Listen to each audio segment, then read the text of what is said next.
अब क्या बचा हुआ है जरा देख लेते हैं भाई।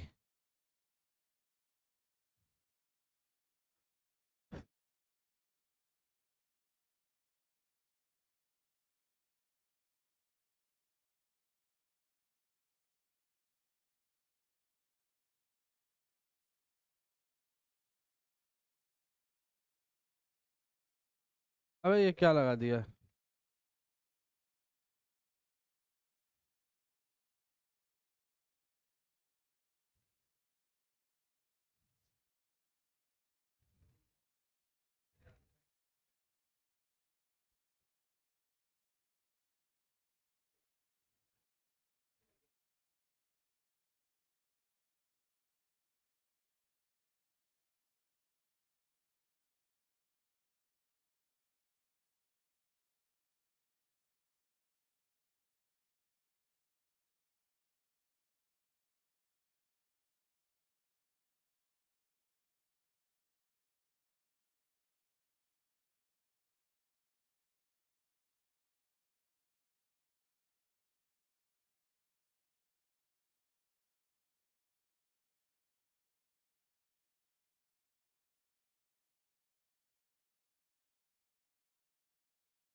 चलो पढ़ो भाई।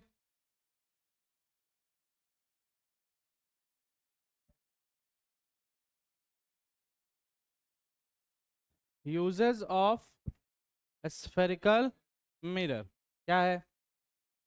A convex mirror is used as a reflector in a street lamp to diverging over large area। यानी स्ट्रीट लैंप यानी स्ट्रीट गलियों में जो लाइट जलता है उसमें कौन सा मिरर लगा होता है। कॉन्वेक्स मिरर लगा होता है। और कहाँ कहाँ कॉन्वेक्स मिरर होता है। साइड मिरर हेडलाइट में नहीं। नहीं साइड मिरर हेडलाइट में कॉनकेव होता है। साइड मिरर में यूज होता है कॉन्वेक्स लेंस कॉन्वेक्स मिरर का। स्ट्रीट लैंप में यूज होता है कॉन्वेक्स मिरर का। A convex mirror is used as rear view mirror or driver's mirror in car, scooters, etc. for looking at the traffic at the rear of the vehicle because this mirror produces an erect and diminished image of the traffic behind the vehicle. Since the image is small in size, hence the field of view is much wider as compared to the plane mirror or concave mirror। क्या मतलब हुआ इसका कि जैसा कि हम जानते हैं कि कॉन्वेक्स मिरर जो होता है वो ऑब्जेक्ट का छोटा और सीधा इमेज बनाता है, जिस वजह से जो ड्राइवर है जो गाड़ी चला रहा है उसका मिरर व्यू यानी उसका देखने का रेंज क्या हो जाता है, बड़ा हो जाता है, जिससे पीछे आ रहे बहुत सारे गाड़ियों को आसानी से देख सकता है, जिससे डेंजर होने का खतरा होने का चांसेस जो होगा कम हो जाएगा। इसी वजह से कॉनकेव और प्लेन के बजाय हम किसका यूज करते हैं, कॉन्वेक्स मिरर का यूज करते हैं। नेक्स्ट है a concave mirror is used as a reflector in search light headlight of motor vehicle telescope solar cooker etcetera. इन सब जगह पर किसका यूज होता है, कॉनकेव मिरर का यूज होता है। बाकी गोली मारो। डेंटिस्ट है ना, ईएनटी स्पेशलिस्ट जहाँ पर भी डॉक्टर लोग हैं वहां पर भी जो यूज होता है किसका होता है, कॉनकेव मिरर का। ए concave mirror is used for shaving के लिए क्योंकि बड़ा इमेज बनाता है। आ जाओ। अब वो डॉक्टर का कुछ होगा, ईएनटी स्पेशलिस्ट क्या होता है, ईएनटी स्पेशलिस्ट आई करके कुछ होना चाहिए। देख लेते हैं ईएनटी स्पेशलिस्ट क्या होता है।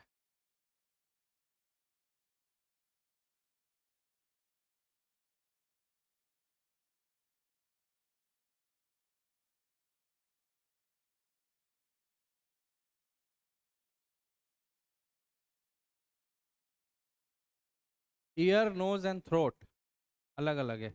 ईयर नोज एंड थ्रोट कान नाक और थ्रोट मतलब होठ। ये पोर्शन जो होता है थ्रोट। तो इनके जो स्पेशलिस्ट होते हैं इनको भी तो लाइट का जरूरत पड़ता है ना। तो उस लाइट में जो सर्च लाइट होता है उसमें कौन सा मिरर होता है, कॉनकेव मिरर होता है। कॉनकेव। हम्म। क्या। तो फैलाने का काम मिरर का ही है ना। सॉरी, उसमें तो लेंस रहता है ना, कॉनकेव लेंस रहता है। हाँ, कॉनकेव लेंस से वही तो फैलाएगा ना लाइट को। अगला, ये सब बात को छोड़ो, नेक्स्ट टॉपिक है हमारा TIR। क्या मतलब हुआ इसका? Total internal. एक रिफ्लेक्शन होता है, बाउंसिंग बैक ऑफ लाइट। एक रिफ्रैक्शन होता है जब लाइट एक मीडियम से दूसरे मीडियम में इंटर करता है। और ये तीसरा कॉन्सेप्ट है जिसका नाम है टोटल इंटरनल रिफ्लेक्शन। ये क्या है थोड़ा समझो।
चलो, तीन केस है यहाँ पर। तीनों केस में लाइट कहाँ से कहाँ जा रहा है? वाटर से एयर। वाटर टू एयर का क्या मतलब है? लाइट ट्रेवल कहाँ से कहाँ कर रहा है? Denser to. तो टोटल इंटरनल रिफ्लेक्शन का कंडीशन नंबर 1 यही है कि light must be travel from denser medium to rarer से डेंसर में जाएगा तो कभी भी टोटल इंटरनल रिफ्लेक्शन नहीं होगा। टोटल इंटरनल रिफ्लेक्शन का मतलब ये कि लाइट को कहाँ से कहाँ जाना है? डेंसर से। हिंदी में इसका मतलब होगा पूर्ण आंतरिक परावर्तन। पढ़े हो? और ये हमेशा सघन माध्यम से विरल माध्यम में जा रहे लाइट पे होता है। अब यहाँ पर क्या होगा जब लाइट डेंसर से रेयरर में जाएगा? तो away from the normal. Normal से क्या भागेगा? दूर भागेगा। इस केस में इसको इसको धीरे धीरे जैसे जैसे हम इधर करते जाएंगे वैसे वैसे वो झुकता जाएगा। इसको ऐसे उठाएं, ये हल्का सा और क्या होगा? झुक जाएगा। देखो यहाँ पर समझो, मान लो ये लाइट ऐसे आ रहा होता तो जाने वाला क्या होता? कुछ ऐसे जाता। हाँ, तो ऐसे करते करते करते करते एक ऐसा सिचुएशन आएगा कि लाइट जो होगा इस सरफेस पर ही आ जाएगा। मान लो इस केस में लाइट कहाँ आ गया? इसी सरफेस पर आ गया। क्लियर है बात? अब यहाँ पर जरा देखो क्या हुआ है। कहाँ पर? यहाँ पर एंगल ऑफ, ये क्या कहलाता है? Angle of refraction. और ये क्या है? Angle of incidence. और यहाँ पर जो एंगल ऑफ रिफ्रैक्शन है वो कितना हो चुका है?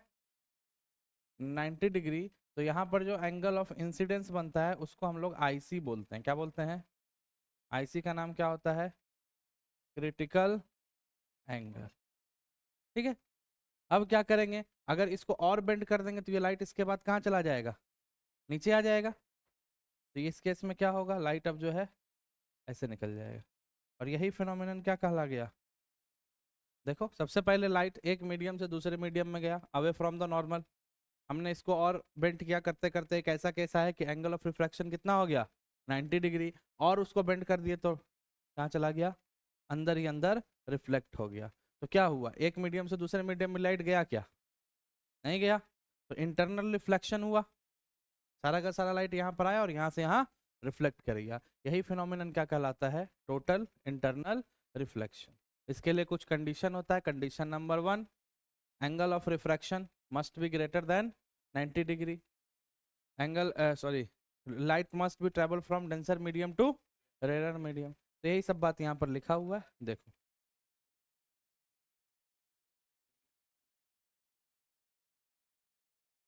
हाँ हाँ, तो रिफ्लेक्शन ही तो होता है। हम TIR का फुल फॉर्म क्या होता है? रिफ्लेक्शन दोस्त। तो ये रिफ्लेक्ट ही हुआ है ना, मीडियम चेंज करता तब ना इसको रिफ्रैक्शन बोलते हैं। ये इसी मीडियम में गया, इसी मीडियम में लौट गया, तो क्या हुआ? बाउंसिंग बैक ऑफ लाइट क्या कहलाता है? रिफ्लेक्शन। मीडियम चेंज करता तब ना रिफ्रैक्शन। नहीं, बिल्कुल नहीं होगा। कंडीशन वही तो समझा रहे हैं अभी, देखो ना यहाँ पे जो लिखा हुआ है सारा चीज को एक बार पढ़ो तो सही समझ में आएगा। सबसे पहला नाम है टोटल इंटरनल रिफ्लेक्शन। कंडीशन क्या है देखिए, व्हेन आर इज, आर यानी क्या है? Angle of refraction 90 degree, then incidence angle is called critical angle. Condition क्या है? Incidence angle is more than critical angle. Incidence angle जो होगा क्रिटिकल एंगल से क्या होगा? ज्यादा होगा ना। देखो फिगर में, इधर गया, इसी फिगर में देखो। यहाँ पर यही है ना, थीटा सी, और ये कितना बन रहा है? 90 डिग्री। तो अभी तक जो हम इसका मेजरमेंट कर रहे थे वो कहाँ से कर रहे थे? इस वाले ऊपर से 90 है। अब जब ये नीचे आ जाएगा तो एंगल ऑफ रिफ्रैक्शन तो ये कहलाएगा ना, यस और नो? और ये तो और ऊपर चला जाएगा, ये यहाँ आ गया, तो ये वाला एंगल इस एंगल से क्या होगा? बड़ा होगा छोटा होगा? ऑलवेज ग्रेटर होगा। तो जब ये एंगल बड़ा होगा तभी क्या देखने को मिलेगा? Total internal reflection. तो कंडीशन यही है, कंडीशन यही है कि critical angle is more then, किधर गया यार, incidence angle is more then the critical angle, it is called total internal reflection. Condition देखिए क्या है? सबसे पहला, लाइट इंटर्स फ्रॉम कहाँ से कहाँ? Denser to rarer. दूसरा, बस यही दो कंडीशन है। अगर ये दो कंडीशन फॉलो करता है कोई भी लाइट, तो वहां पर क्या देखने को मिलेगा? टोटल इंटरनल रिफ्लेक्शन देखने को मिलता है। इसका एग्जाम्पल क्या क्या देखिए। सबसे पहला, ब्रोकन पीस ऑफ ग्लास। कोई ग्लास का पीस अगर टूट गया है तो उसमें भी आपको टोटल इंटरनल रिफ्लेक्शन देखने को मिलेगा। हीरे का चमक जो होता है वो भी किस वजह से होता है? टोटल इंटरनल रिफ्लेक्शन की वजह से ही होता है। नेक्स्ट, और एक और फिनोमिनन है, क्या है ये? मिराज क्या होता है भाई? खाली डेजर्ट में मिराज दिखता है क्या? ऐसे नहीं दिखता है। रोड वगैरह पे गर्मी के दिन में बस वगैरह से या बाइक वगैरह से जब आदमी ट्रेवल करता है, बाइक से तो खैर नहीं दिखेगा, बस से दिखता है ज्यादातर। बस से दिखता है क्या दिखता है? कि रोड पे कहीं दूर में बहुत सारा पानी गिरा हुआ है, और जब हम वहां पर पहुंचते हैं तो रोड पे कोई पानी, तो ये क्या है? एक ऑप्टिकल इल्यूजन है, जो है नहीं पर दिख रहा है। अब इसको एक्सप्लेन करने का मेरे पास पूरा मेथड है, हम बता दें कि कैसे हमको सीधा चीज उल्टा दिखता है, कोई चीज नहीं है तो क्यों दिख रहा है, और उसमें हमको घुसने का जरूरत। बस इतना बात याद रखना है कि मिराज एक फिनोमिनन है जिसमें जो चीज नहीं होता है वो चीज हमको फील होता है, दिखता है। और ये किस वजह से हो रहा है? तो इसका जवाब होगा टोटल इंटरनल रिफ्लेक्शन की वजह से हो रहा है। ये गर्मी के दिनों में कहाँ देखने को मिलता है? डेजर्ट में देखने को मिलता है। उसी तरह से एक लूमिंग फिनोमिनन है। लूमिंग क्या होता है?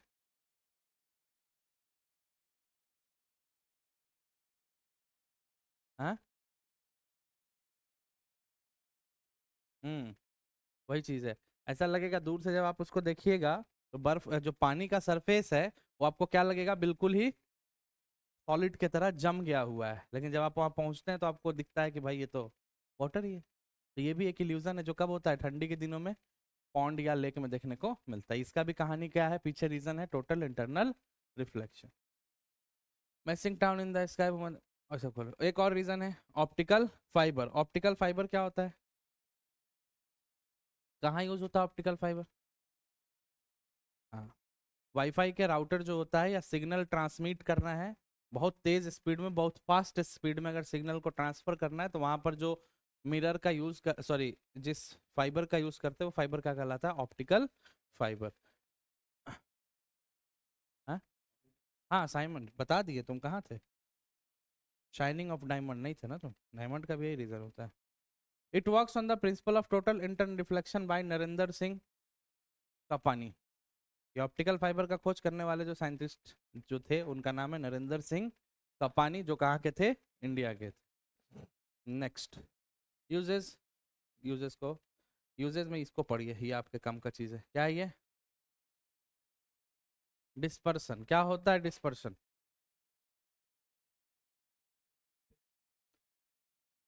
सबसे पहले डिस्पर्सन को किस साइंटिस्ट ने देखा था? किस साइंटिस्ट ने डिस्पर्शन का पता लगाया था कि when white light falls on the prism, या हाँ, कौन देखा था? नहीं नहीं, न्यूटन। कौन देखा था?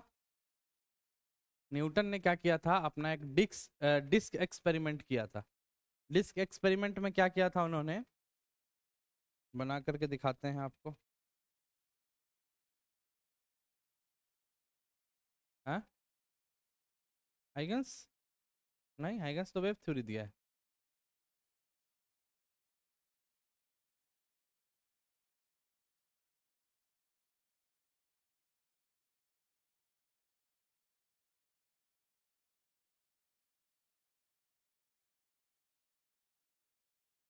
कितना पार्ट हो गया? एक दो तीन चार छः हुआ ना?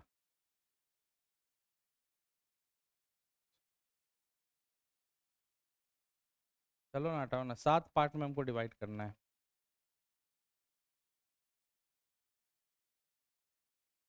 यही 7 कलर होता है। विबग्योर, उसने एक डिस्क बनाया न्यूटन ने, और ये तो मैं ऐसे ही बना दिया हूँ, इक्वल इक्वल पार्ट में हर कलर को पेंट कर दिया, पूरा डिस्क भर गया। और उसके बाद उसको पकड़ के फुल स्पीड में गोल गोल नचाना शुरू किया, और नचाते नचाते जब एक सर्टेन स्पीड पर पहुंचा तो उसको सारा कलर डिसअपियर हो गया और सिर्फ एक कलर देखने को मिला, वाइट कलर। तो यहाँ से उसने ये कंक्लूजन निकाला कि जो व्हाइट लाइट होता है वो मिश्रण होता है, मिक्सचर होता है 7 फंडामेंटल कलर्स का, यानी व्हाइट लाइट से ही ये 7 कलर निकलते हैं। ठीक है, और इस एक्सपेरिमेंट को डिस्क एक्सपेरिमेंट ऑफ न्यूटन कहा जाता है। अब उसके बाद थोड़ा उसका और मन बढ़ गया तो एक प्रिज्म लेकर के आया। प्रिज्म पर एक्सपेरिमेंट किया तो देखा कि व्हाइट लाइट को जैसे प्रिज्म के ऊपर डालते हैं तो वो कितने रंगों में स्प्लिट हो जा रहा है, 7 फंडामेंटल कलर में स्प्लिट हो जा रहा है। और इसी फिनोमिनन को क्या बोला गया, डिस्पर्शन ऑफ लाइट। अब क्या होता है प्रिज्म के बारे में थोड़ा देखो। ट्रायंगल है इसमें क्या? हम्म,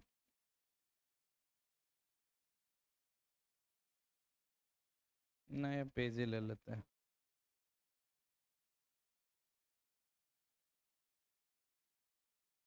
हम्म,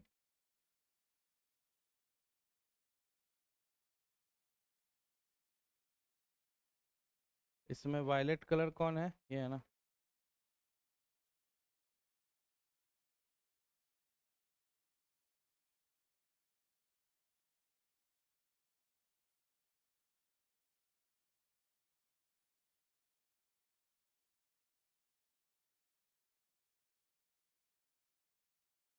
चलो ध्यान दो, ये व्हाइट लाइट है। जैसे व्हाइट लाइट प्रिज्म पर आएगा कितने कलर में स्प्लिट होगा, 7 कलर में, जिसमें सबसे नीचे कौन सा कलर होता है और सबसे ऊपर रेड। अब जरा सोचो, अगर ये कोई प्रिज्म नहीं रहा होता तो लाइट कैसे निकलता? ऐसे, व्हाइट लाइट है ना, यहाँ से कैसा निकल गया होता, सीधा। और जैसी प्रिज्म आया है तो ये कुछ ना कुछ एंगल से क्या हो गया है, डेविएट हो गया है, यस और नो? तो ये एंगल क्या कहलाता है, angle of, angle of deviation. इसको दिखाते हैं डेल से, है ना, और इसको बोल रहे हैं हम डेल आर, और ये क्या है, डेल वी। क्लियर है? तो बताओ किसका डेविएशन ज्यादा है, वायलेट का या रेड का? वायलेट का। तो सवाल आता है, यही सब सवाल आता है और कुछ नहीं आता है, डेविएशन मोस्ट किसका होता है भाई? तो याद रखिए सबसे ज्यादा वायलेट का, फिर उल्टा चलते हैं ना, वी यहाँ पर आएगा, आई बी जी वाई ओ आर, तो हम डायरेक्ट बोल देते हैं सबसे ज्यादा इसका और उसके बाद सबसे कम रेड का, उसके बीच में बाकी लाई कर जाएगा जैसे पैटर्न चल रहा है। क्लियर है? अब एक और बात, ये जो एंगल ऑफ डेविएशन होता है ये इनवर्सली प्रोपोर्शनल होता है वेवलेंथ ऑफ द लाइट के। इसके इनवर्सली प्रोपोर्शनल होता है वेवलेंथ। वेवलेंथ क्या होता है? What do you mean by wavelength? कोई बोल रहा है कंप्लीट साइकिल, तुम बोल रहे हो distance between crest and trough, और किसी को कोई आइडिया है? पहले तो यही जानना पड़ेगा ना वेवलेंथ है कौन सा भला, जानना है ना? रहने दे, बोलो भाई। देखो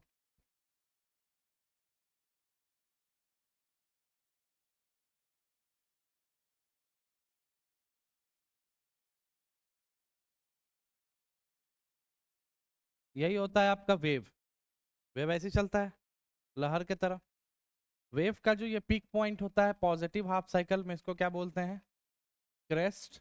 और निगेटिव हाफ साइकिल में ट्रफ। तो उसी तरह से ये भी क्या होगा? क्रेस्ट होगा। और ये क्या होगा? ट्रफ। क्लियर हो गया बात?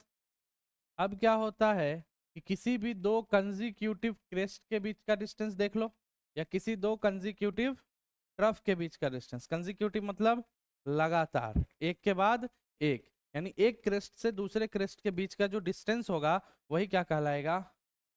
लैम्डा, यानी कि वेव लेंथ। या यहां पर भी बोल सकते हैं ये क्या कहलाएगा? लैम्डा यानी वेव लेंथ। थोड़ा सा वेव में आए हैं तो और बात सीख लेते हैं। ये क्या कहलाता है? क्या कहलाता है भाई? एम्पलीट्यूड। इसको बोलते हैं हम लोग एम्पलीट्यूड। क्लियर है बात? अब दूसरा बात, इसमें ये वाला पार्ट पॉजिटिव हाफ साइकिल और ये वाला पार्ट निगेटिव हाफ साइकिल, और पॉजिटिव निगेटिव मिलके एक कंप्लीट साइकिल बनता है, ठीक है? तो अगर यहाँ पर एक टर्म हम आपसे पूछ ले व्हाट इज फ्रीक्वेंसी, तो क्या जवाब रहेगा?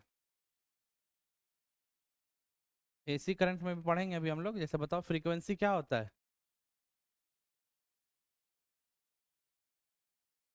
नंबर ऑफ रोटेशन पर पर सेकेंड।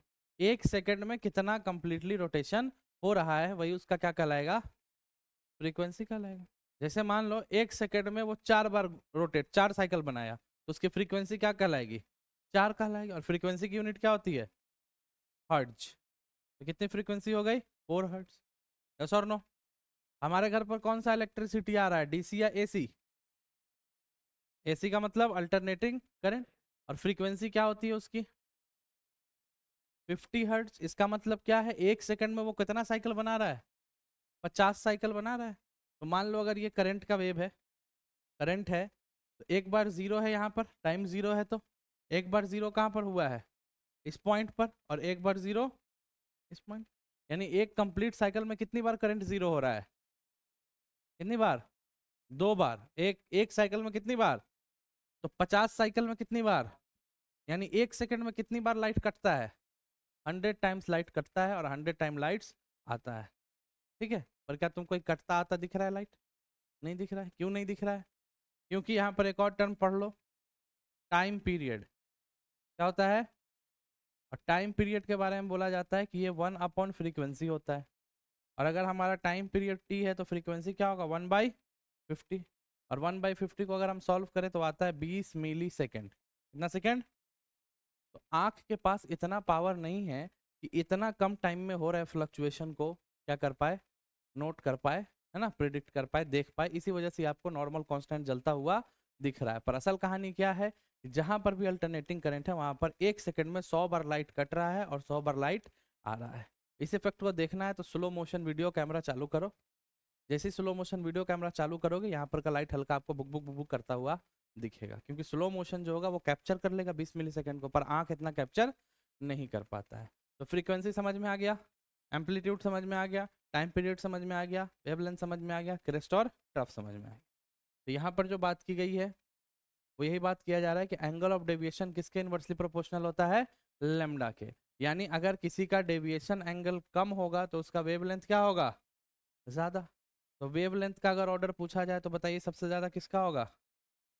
तो वेवलेंथ सबसे ज्यादा होगा रेड का, और सबसे कम किसका होगा? वायलेट का।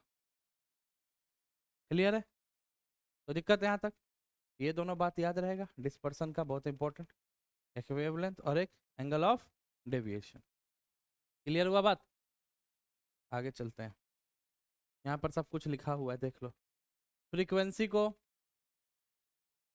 भी तो नहीं होता है, इसको न्यू पढ़ते हैं।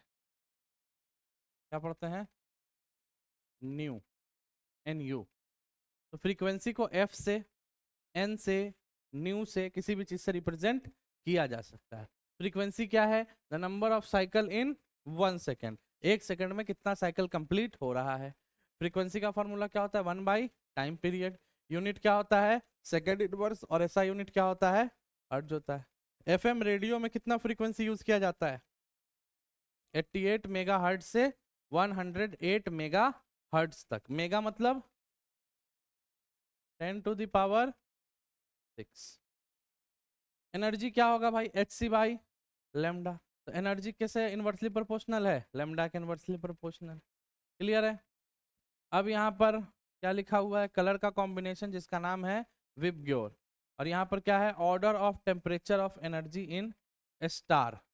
ये क्या है? अच्छा ठीक ठीक ठीक ठीक ठीक। टेम्परेचर के अकॉर्डिंग भी वेवलेंथ में क्या आता है? चेंजेस आएगा, क्योंकि टेम्परेचर किस पर डिपेंड कर रहा है? एनर्जी पर डिपेंड कर रहा है। और एनर्जी किस पर डिपेंड करता है इनडायरेक्टली? टेम्परेचर पर। किसी का हाई टेम्परेचर है तो उसके पास एनर्जी ज्यादा होगा, किसी का लो टेम्परेचर है तो उसके पास एनर्जी कम होगा। तो अगर ये एक दूसरे के इनवर्सली प्रोपोर्शनल है तो विबग्योर में ऑर्डर क्या आ जाता है एनर्जी का? सबसे कम रेड का, फिर सबसे ज्यादा ब्लू या इंडिगो, जो सबसे नीचे होता है वायलेट कलर, उसका। नेक्स्ट। अच्छा, अल्फा बीटा और गामा रे, चलिए इसके बारे में कुछ आइडिया है क्या? व्हाट इज अल्फा रे, बीटा रे और गामा रे? कहाँ से आता है ये तीनों रे? हैं? तो होता क्या है, थोड़ा सा केमिस्ट्री का बात है कि कोई भी एलिमेंट का प्रोटॉन और न्यूट्रॉन कहाँ होता है? न्यूक्लियस में होता है।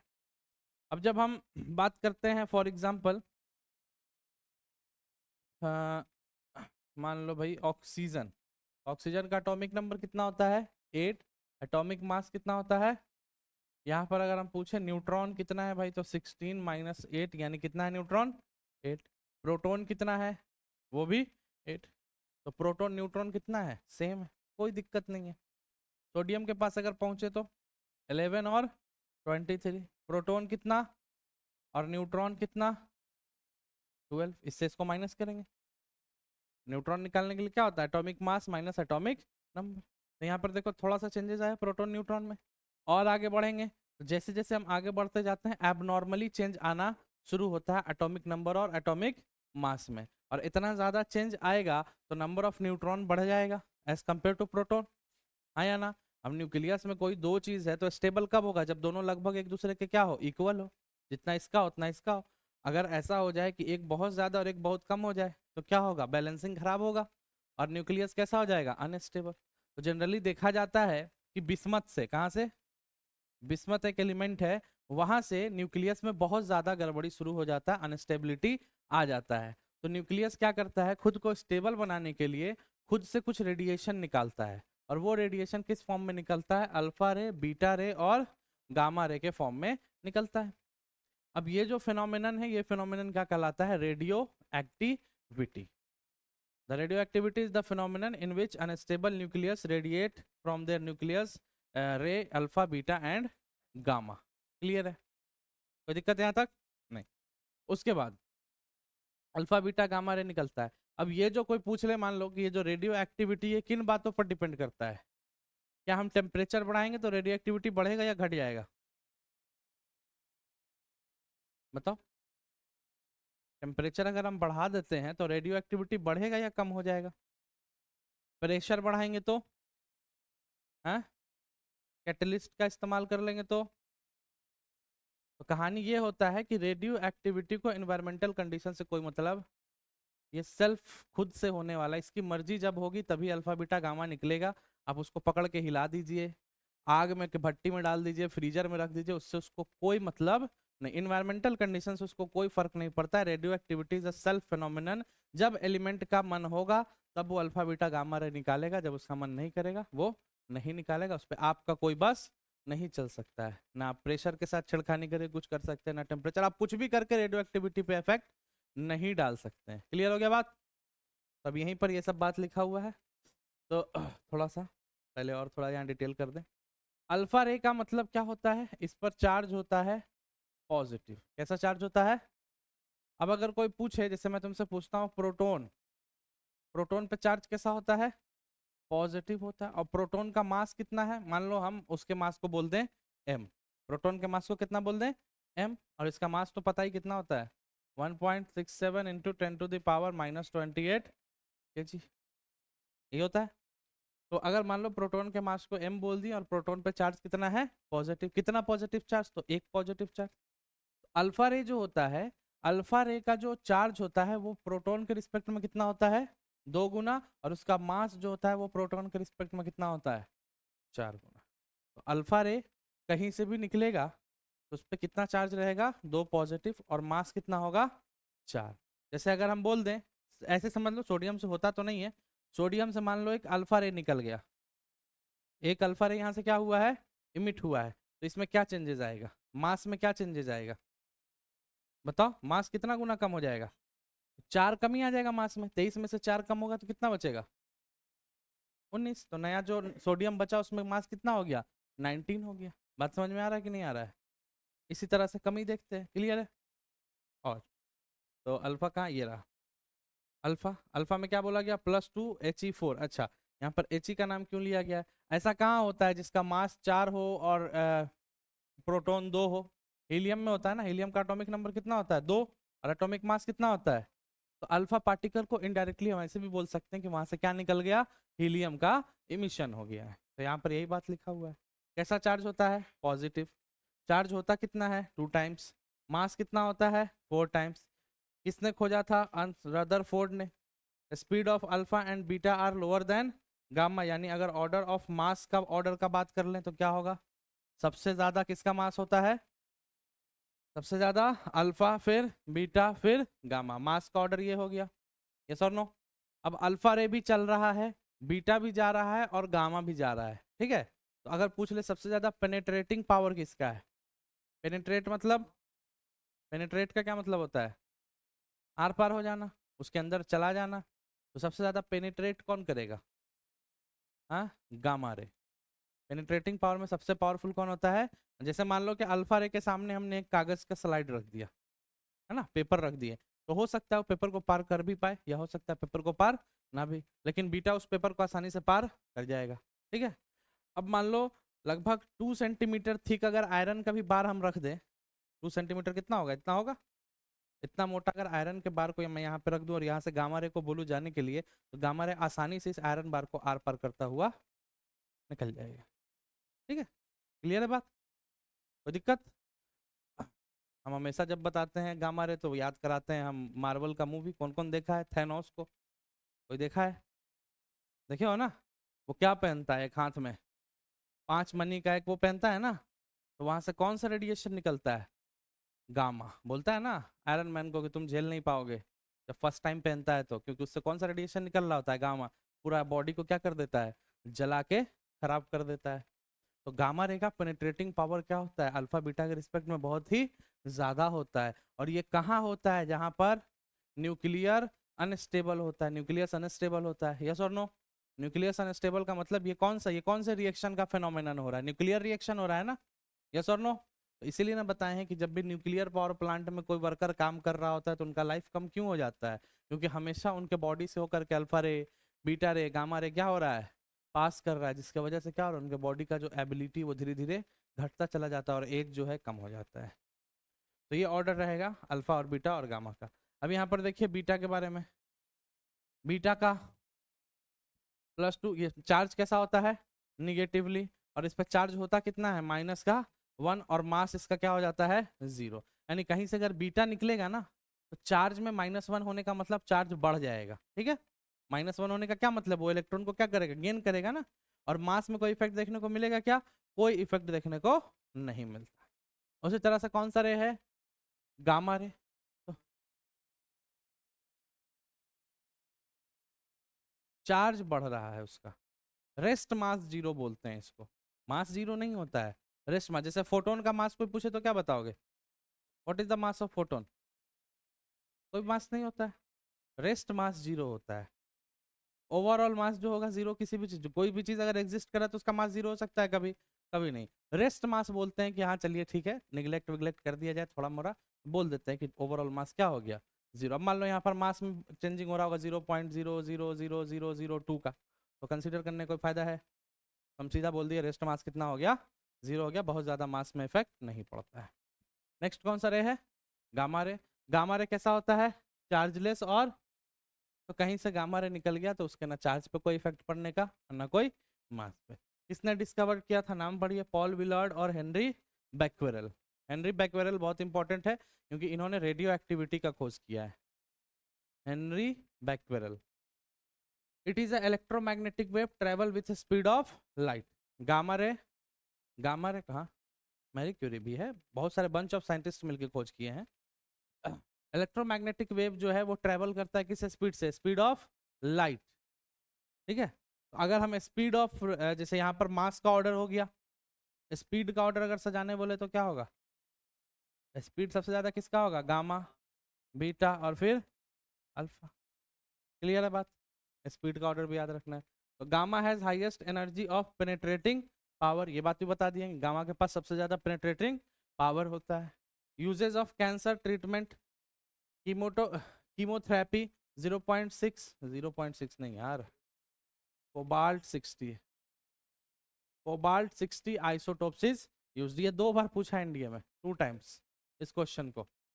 कोबाल्ट 60 का जो आइसोटोप्स होता है, आइसोटोप्स का क्या मतलब है, आइसोटोप्स किसको बोलते हैं, same atomic number but different atomic mass. तो कोबाल्ट के आइसोटोप्स कोबाल्ट 60 जो है, इसका इस्तेमाल हम लोग किस में करते हैं, ट्रीटमेंट ऑफ कैंसर में, जिसको क्या बोला जाता है, कीमोथेरेपी बोला जाता है। ठीक है। हम्म। अब तो डॉक्टर से पूछना पड़ेगा कैसे इस्तेमाल करता है। हाँ, क्या? हाँ, ये गामा रे की तरह वहां पे पेनेट्रेट करवा के काम करवाया जाता है। जैसे देखते हो कि पत्थर पेट में होता है अगर, तो उसका 2 तरीका है, एक तो ऑपरेट करके निकाल दिया जाता है और एक पत्थर को तोड़ दिया जाता है, सुने होगे ना। एक अंदर एक पाइप सा डाला जाता है और उससे क्या करके उसको पेनिट्रेट करके जो होता है पूरा पत्थर को क्या कर देते हैं, छोटा छोटा तोड़ देते हैं और यूरिनल के रास्ते डिस्चार्ज हो जाता है। 2 रास्ता होता है ना। ये पेनिट्रेटिंग वाला काम जहां पर भी होता है वहां पर अल्फा रे, बीटा रे या गामा रे का इस्तेमाल करते हैं। अब गामा रे को पेनिट्रेटिंग पावर अगर यूज कर लेंगे तो पेटे फाड़ देगा, यस और नो? क्यों, गामा रे का पेनिट्रेटिंग पावर क्या होता है, बहुत ज्यादा, तो उसको एडजस्ट करते हैं, उनके पास मशीन होता है कि कितना पेनिट्रेटिंग पावर देंगे। वैक्यूम ट्यूब देखे हो ना, वैक्यूम ट्यूब क्या होता है, कचड़े को क्या करता है, अपने अंदर सक कर लेता है ना, वैक्यूम क्लीनर। अब बहुत ज्यादा उसका प्रेशर बढ़ा देंगे तो बहुत सारे चीज को अंदर ले लेगा। तो सब कुछ को एडजस्ट करने का रेगुलेटर होता है, तो उसको रेगुलेट करके हम लोग गामा रे के थ्रू कोबाल्ट 60 आइसोटोप्स का इस्तेमाल करते हैं, कहाँ पर, कीमोथेरेपी में, जो है treatment of cancer. Next, order of penetrating power देखो, gamma, beta and then alpha, beta, gamma. इसी तरह से एक और रे होता है जिसका नाम क्या है, X ray. Ionising radiation this converted atoms into ions. चलो इसके बारे में हम डिटेल में बताते हैं। ये क्या है, हाँ, किससे क्या परेशानी होता है, देखो बीटा रे से क्या डैमेज हो जाता है, स्किन। अल्फा रे जो होता है वो किसी भी चीज पे इफेक्ट कितना डाल सकता है, कम इफेक्ट डालेगा, लेस इफेक्टिव होता है। गामा रे किसके कहाँ कहाँ इफेक्शन दिखाता है, डीएनए में या टिश्यू को डैमेज कर देता है। समझ में आ रहा है ये बात, कितना बड़ा बात है। अगर आपके बॉडी से होकर के अल्फा रे गामा रे पार हो जाएगा तो डीएनए के प्रोटीन लिपिड को डैमेज कर देगा, टिश्यू को डैमेज कर देगा, तो धीरे धीरे क्या होगा, जीवित रहना मुश्किल होगा कि नहीं होगा, ये सर नो? ये इफेक्शन है, कौन कहाँ इफेक्ट करता है। आइए एक्सरे का पूरा कहानी पढ़िए। डिस्कवर्ड बाय विलियम रॉन्टजन, है ना, नाम बहुत जरूरी है, इंपॉर्टेंट है ये सब। कहाँ यूज होता है एक्सरे का, मेडिकल फील्ड में। Engineering study of crystal, crystals का इंजीनियरिंग स्टडी होता है, वहां पर हम किस रे का इस्तेमाल करते हैं, एक्सरे का इस्तेमाल करते हैं, to determine of atomic number. ठीक है। और मेडिकल इंडस्ट्री में कैसे यूज होता है भाई, तो पता है, एक्सरे करवाने जाते हैं ना, एक्सरे करवाने समय क्या होता है, एक प्लेट पे हमको, अगर मान लो पीठ का बैकबोन का कराना है तो क्या करता है, लिटा देता है।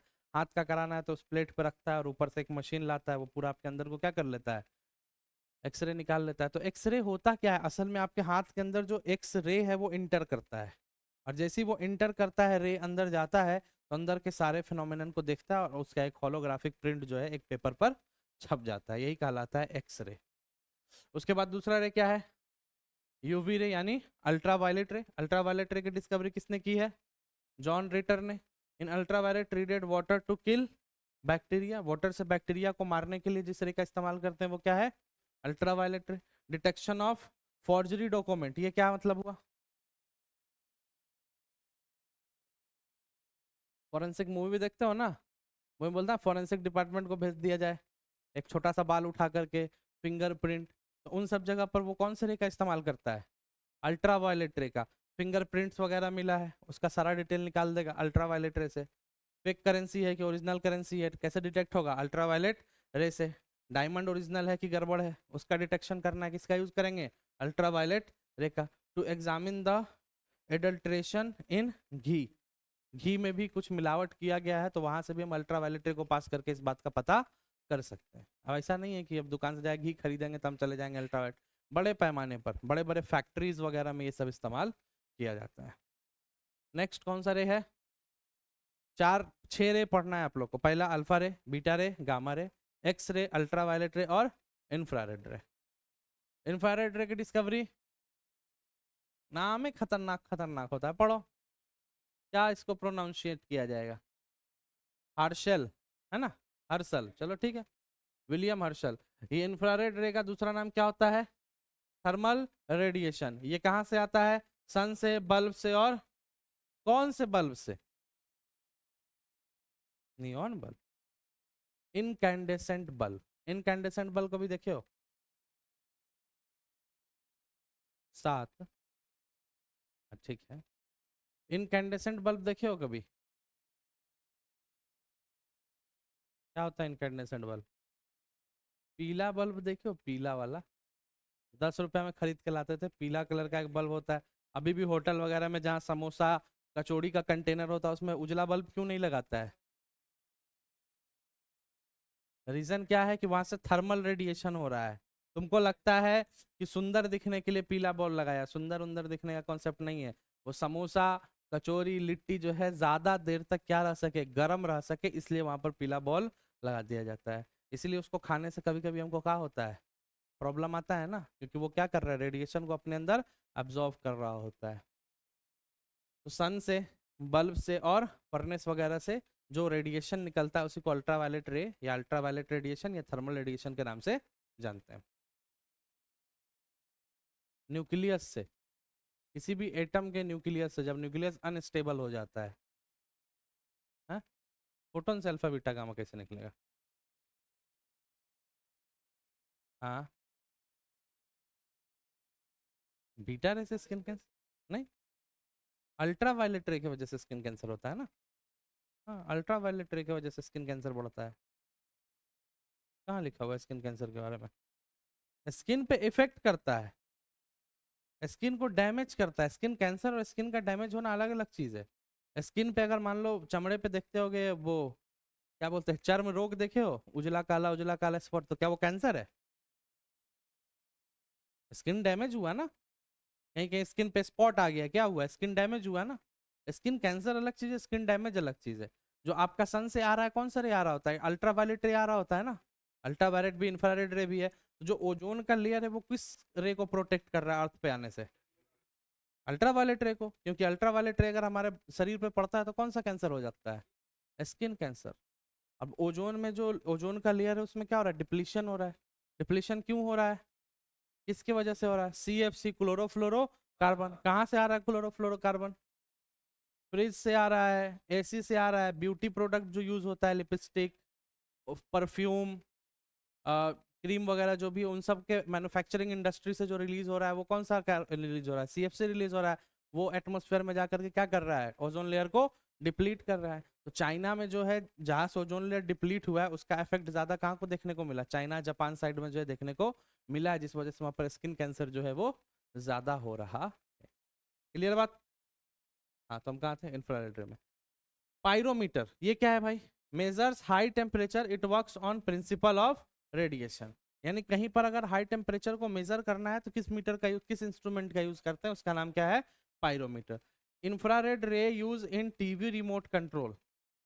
टीवी का रिमोट होता है ना, यहीं से दूर से, या एसी एसी का रिमोट यहाँ से टिप देंगे बंद हो जाएगा, तो क्या यहाँ से एक आदमी जाकर वहाँ बोला थोड़ी बंद करने के लिए, यहाँ से एक रे इमिट हुआ है, और वो रे जाएगा वहां पर, एक सेंसिंग डिवाइस लगा है, इस रे को वहां पर सेंसिंग डिवाइस सेंस करेगा और तुरंत इसके ऑपरेट कर देगा।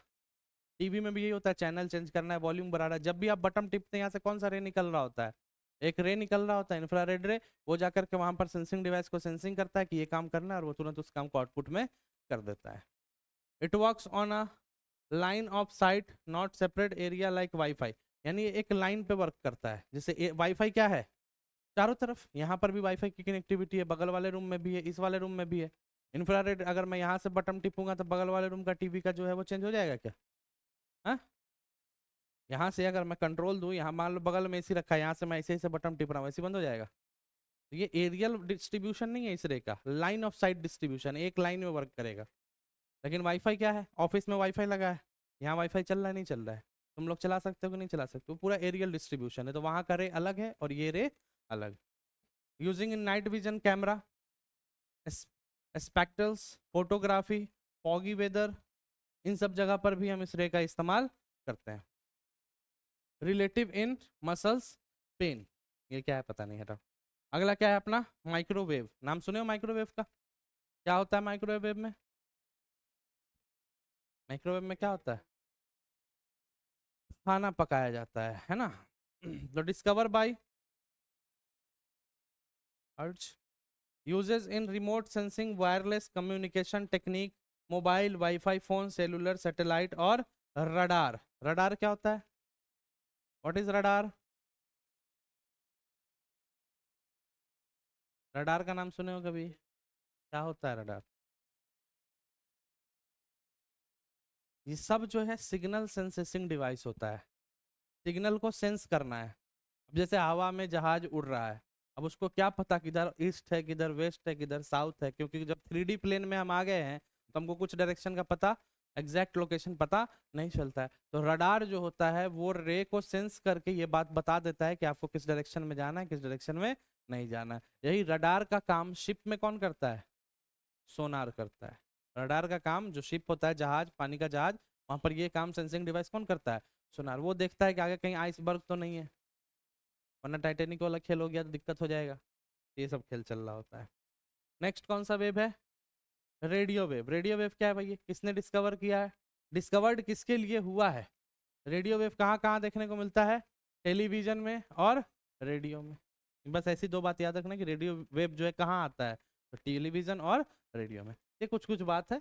अब अपना अच्छा सा टॉपिक कौन सा आ गया, स्कैटरिंग ऑफ लाइट। अब स्कैटरिंग ऑफ लाइट क्या होता है? पानी पिलाओ कोई। स्कैटरिंग ऑफ लाइट क्या होता है? लेके आओ ठंडा पानी भाई, बॉटल दे दो रेड वाला जो लेके बैठे हो। स्कैटरिंग ऑफ लाइट क्या होता है? बोलो भाई। डिपेंड किस किस चीज पे, कुछ डिपेंडेंसी है, किसी भी चीज पे टकरा कर रिफ्लेक्ट हो सकता है क्या?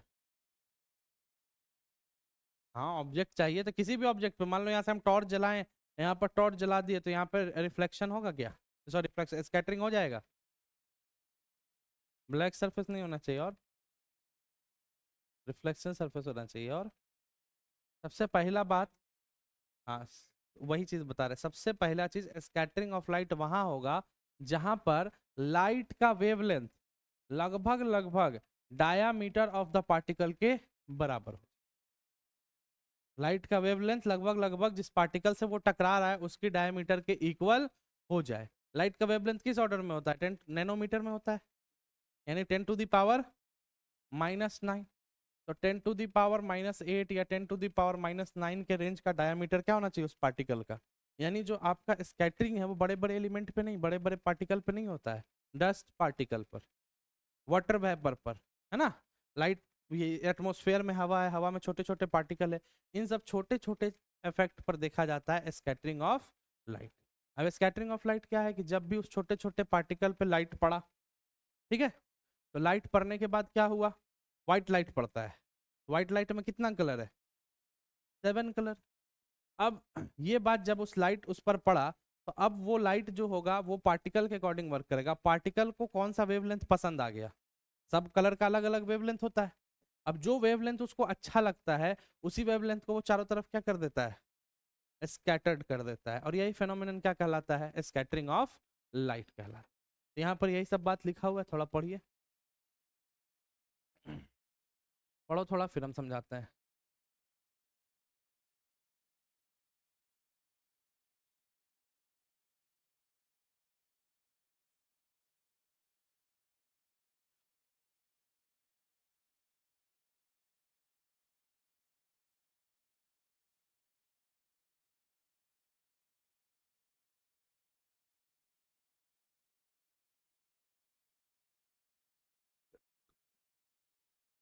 अच्छा कौन कौन है जिसको अ, घर वगैरह में जब झाड़ू वाड़ू पड़ता है और सूरज का लाइट जो है वो आपके घर में किसी वेंटिलेटर से या खिड़की से आ रहा होता है, तो आपको लाइट का एक पाथ दिखता है, दिखा है कभी?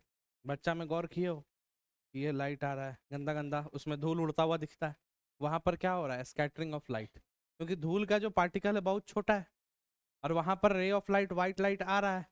तो वहां पर व्हाइट लाइट आने के बाद उस पार्टिकल पर पड़ने के बाद क्या हो रहा है, स्कैटर्ड हो जा रहा है चारों तरफ डायरेक्शन में। इसलिए हमको वहां से आता हुआ क्या दिख रहा है, स्कैटरिंग ऑफ। यहाँ पर कोई लाइट का पाथ दिख रहा है क्या? यहाँ पर अभी मैं गंदा झाड़ दूंगा तुमको पूरा पाथ दिखेगा लाइट का, क्योंकि वो जो है जो गंदगी झाड़ा है यहाँ पर धूल, वो पूरा इस लाइट को क्या कर रहा होगा, स्कैटर्ड कर रहा होगा और एक पाथ हमको दिखेगा। तो यहाँ पर यही सब बात लिखा हुआ है। सबसे पहला बात, द वेरी माइनर डस्ट, या स्मॉल लिख लो, very small dust particle in close room, very small water droplets, है ना, इन फॉरेस्ट कैनोपी, कैनोपी मतलब हाँ, इन सब जगह पर जो होता है छोटा छोटा पार्टिकल्स होता है गंदगी का, रूम के अंदर वाटर का ड्रॉपलेट्स होता है, उसका वाटर वेपर का ड्रॉपलेट्स होता है, इन सब जगह पर क्या होता है, लाइट क्या हो जाता है, स्कैटर्ड हो जाता है। स्कैटर्ड द रे of light a visible path is form. जहां पर लाइट स्कैटर्ड होगा वहां पर एक कैसा पाथ हमको दिखेगा, विजिबल पाथ, हमको साफ साफ दिखेगा कि लाइट इस रास्ते से आ रहा है। Clear? Next, the colour of sky appear blue because blue has low wavelength so it scattered मोर।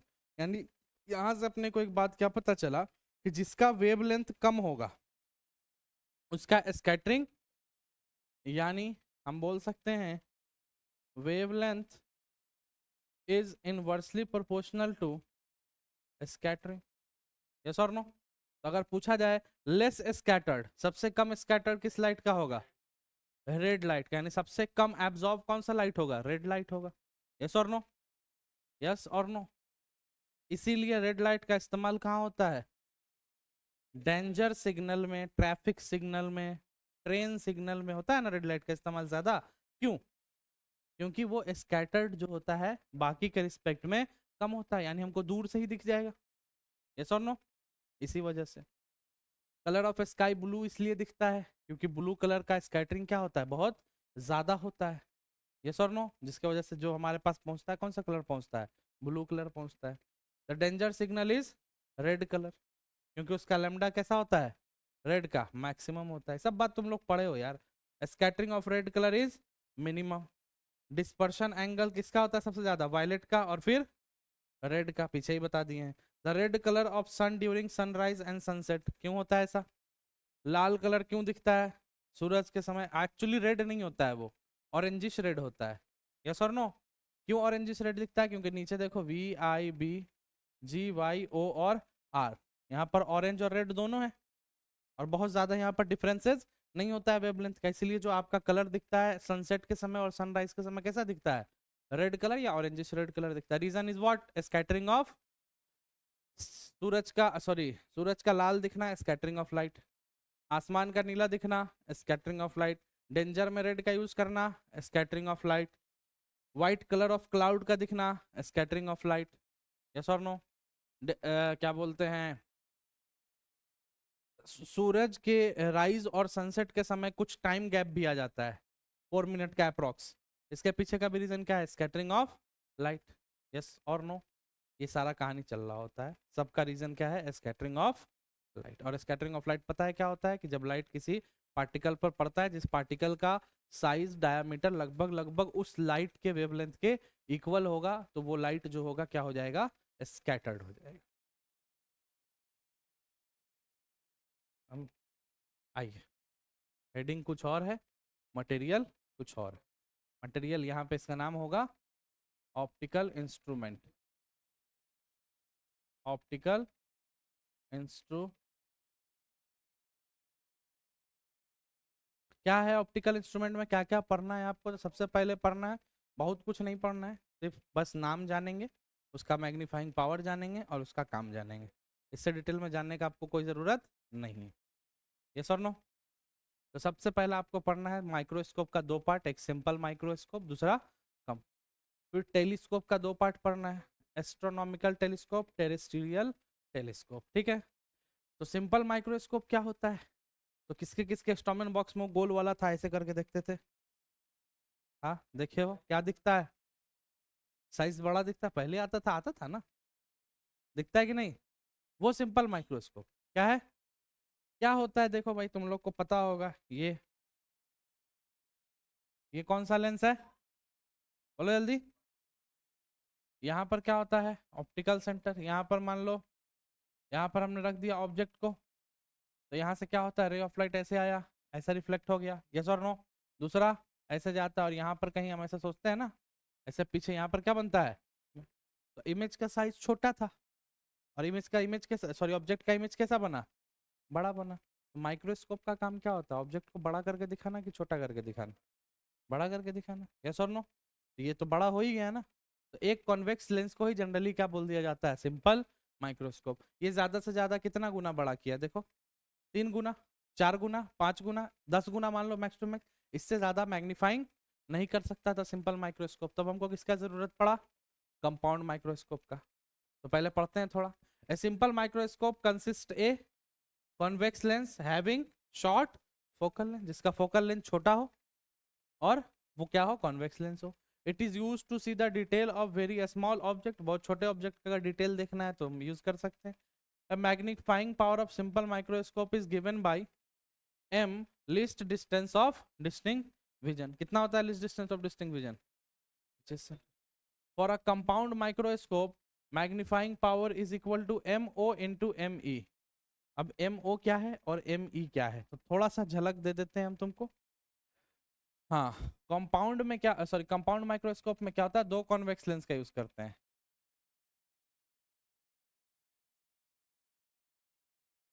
और यहाँ पर है आपका आंख, ये क्या है, यहाँ से आप देख रहे हैं, माइक्रोस्कोप से आप देख रहे हैं, और यहाँ पर कोई ऑब्जेक्ट रखा है, तो इस ऑब्जेक्ट का पहले क्या होगा, ऐसे करो, यहाँ पर मान लो एक इमेज बना, ठीक है। अब ये इमेज इस ऑब्जेक्ट में क्या करेगा, फिर वापस से एक रे ऑफ लाइट ऐसे जाएगा और एक रे ऑफ लाइट ऐसे जाएगा, और ये यहाँ पीछे ऐसे इंक्रीज करो और ये यहाँ पीछे इंक्रीज करो, तो यहाँ पर क्या बन गया, इमेज। कुछ फीलिंग आया समझ में? पहले एक इमेज का, ऑब्जेक्ट का इमेज बना, और वो इमेज इस लेंस के लिए ऑब्जेक्ट की तरह वर्क किया, और फिर उससे भी बड़ा इमेज यहाँ पर बन गया। ये तो देखने में आपको थोड़ा सा कम ही लग रहा है, पर जो कंपाउंड माइक्रोस्कोप होता है कम से कम 100 गुना, 150 गुना इतना ज्यादा मैग्नीफाइड कर देता है किसी भी ऑब्जेक्ट को, 100 से 150 गुना क्या कर देता है, मैग्नीफाई कर देता है। इसी में एक लेंस को क्या बोलते हैं, ऑब्जेक्टिव लेंस, जहाँ पे ऑब्जेक्ट रखा होता है, और जहाँ पे हमारा आंख होता है इसको बोला जाता है आई पीस। ठीक है, तो इन दोनों का अपना अपना मैग्नीफाइंग पावर होगा। ये भी इसको कुछ बड़ा कर दिया है और ये इसको फिर से और बड़ा कर दिया है, यस और नो। इसका अपना मैग्नीफाइंग पावर होगा और इसका अपना। तो अगर नेट मैग्नीफाइंग पावर की बात की जाए तो वो हो जाता है M O cross magnifying power of objective lens into magnifying power of eyepiece is equal to net magnifying power of a compound microscope. बस इतना ही पढ़ना, इससे ज्यादा कुछ भी नहीं पढ़ना, ये बस ऐसी झलक याद रखना है। तो दो टाइप का माइक्रोस्कोप होता है, एक सिंपल और एक कंपाउंड। हो गया ये। Next telescope.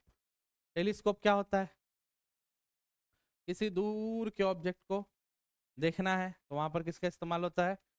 अब दूर का ऑब्जेक्ट या तो आपके ठीक ऊपर हो सकता है या तो आपके लेवल में हो सकता है। जैसे मैं एक बिल्डिंग पे खड़ा हूँ और मुझे अपने से 10 बिल्डिंग दूर किसी कमरे का ऑब्जर्वेशन करना है, तो वहां पर जो लगाते हैं वो कौन सा टेलीस्कोप होता है? Terrestrial telescope. और नीचे से खड़े होकर स्पेस का साइंस पढ़ना है तो कौन सा स्कोप यूज होगा? Astronomical telescope. फर्क समझ में आया टेरेस्ट्रियल और एस्ट्रोनॉमिकल का? Uses to see the detail of the distant object. There are two types of telescope. Astronomical telescope invented by Kepler in 1611, और दूसरा गैलियन टेलीस्कोप, या इसी का नाम टेरेस्ट्रियल टेलीस्कोप होता है, जो गैलियन नाम इसलिए दिया गया क्योंकि इसका खोज गैलीलियो ने किया था 1609 में।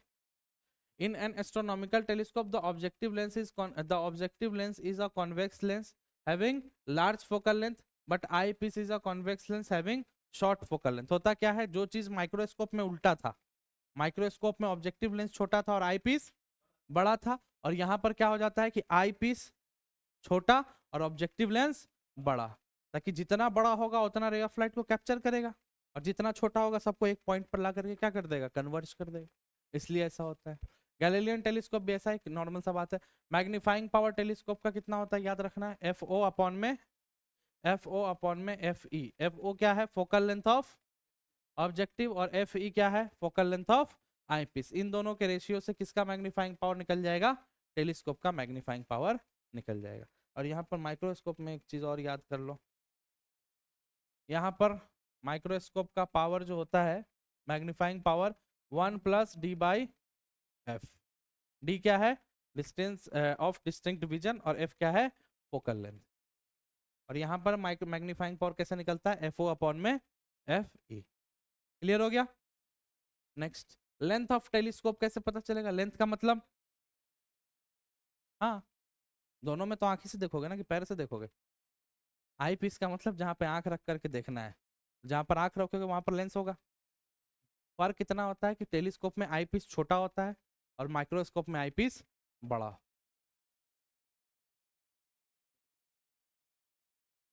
बहुत अलग होता है। तुमको क्या सिमिलर क्या लगा दोनों में? हाँ सब कुछ सिमिलर है। वहां लेस फोकल लेंथ का कॉन्वेक्स लेंस यूज हो रहा है, यहाँ पर लार्ज फोकल लेंथ का कॉन्वेक्स लेंस यूज हो रहा है। सिमिलर बस इतना है कि दोनों जगह कॉन्वेक्स लेंस है, और सिमिलर ये है कि दोनों के लेंस को एक को ऑब्जेक्टिव और एक को आईपीस बोल रहे हैं। एक छोटे चीज को बड़ा करके दिखा रहा है, एक बड़े दूर के ऑब्जेक्ट को नजदीक लाके दिखा रहा है। अच्छा किसमें? हाँ ये जो दो टाइप है उतना डिटेल में नहीं जाना है, हम बता रहे हैं बस डिफिनीशन समझो। टेरेस्ट्रियल टेलीस्कोप अपने लेवल पर किसी चीज को दिखाएगा। जैसे मैं यहाँ खड़ा हूँ, मेरे से 10 किलोमीटर दूर मेरा दोस्त खड़ा है, तो यहाँ से जैसे इसको देखो ना, बाहुबली मूवी देखा है? देखा है बाहुबली मूवी? जब बाहुबली 2 में या बाहुबली 1 में जो सर काट के लेके आ रहा होता है तो बाप उसका दिखता है ना एक टेलीस्कोप से दूर का, वो कौन सा टेलीस्कोप है? अपने ही लेवल पे देख रहा है ना, तो वो कौन सा टेलीस्कोप हुआ? Terrestrial telescope. और स्टार को अगर देखना है तो कौन सा यूज करते हैं? बाकी हम आपको और बताते हैं, टेरेस्ट्रियल टेलीस्कोप का मैग्नीफाइंग पावर निकालने का एक अलग तरीका है, उसको निकालने का एक अलग तरीका है। फिगर में भी बहुत सारा चेंजेस देखने को मिलता है, बहुत कुछ अलग है, पर हम क्या बोल रहे हैं उतना डिटेल में हमको जाने का जरूरत, क्वेश्चन नहीं पूछता है, तो बिना मतलब का उतना पढ़ने की कोई जरूरत नहीं है। वेब ऑप्टिक्स हम थोड़ा सा पढ़ाएंगे, इंटरफेरेंस वगैरह बताएंगे। अब वहां पर बोल दोगे YDAC समझाइए, तो हम थोड़ी समझा पाएंगे। यंग्स डबल स्लिट एक्सपेरिमेंट क्या फायदा? ठीक है, उतना ही पढ़ना है जितना काम का है, तो इतना ही आपके काम का है। नेक्स्ट हाँ क्या क्या? हाँ ये वाला गलत है, गैलियन टेलीस्कोप वाला।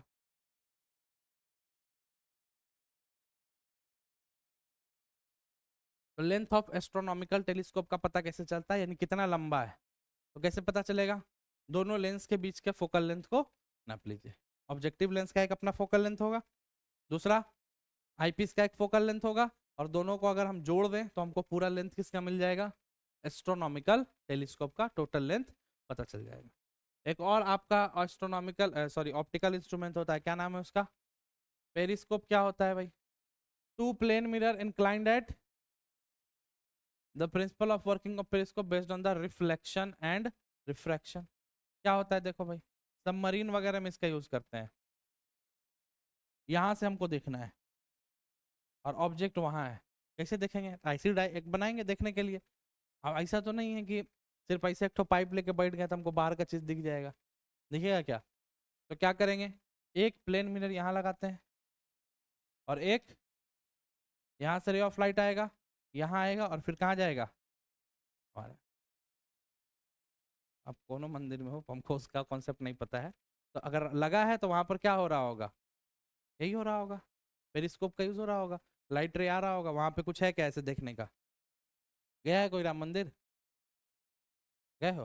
कहाँ गए हो? देखे हो ये वाला? कहाँ पे लगा हुआ है? अच्छा, जो यहाँ चमकता है, हाँ जो देखे हैं। हाँ, तो यही सब इंजीनियरिंग यूज करके जो है काम चल रहा है। तो क्या हो गया, यही इस्तेमाल होता है। वहां पर क्या है, पेरिस्कोप, लाइट को 45 डिग्री एंगल पर बेंड कर दिए और हमको दिख गया। इसका यूज सबमरीन वगैरह में होता है, पानी के अंदर हम बैठ के बाहर का व्यू अगर देखना है तो इसी का इस्तेमाल कर लेते हैं। क्लियर?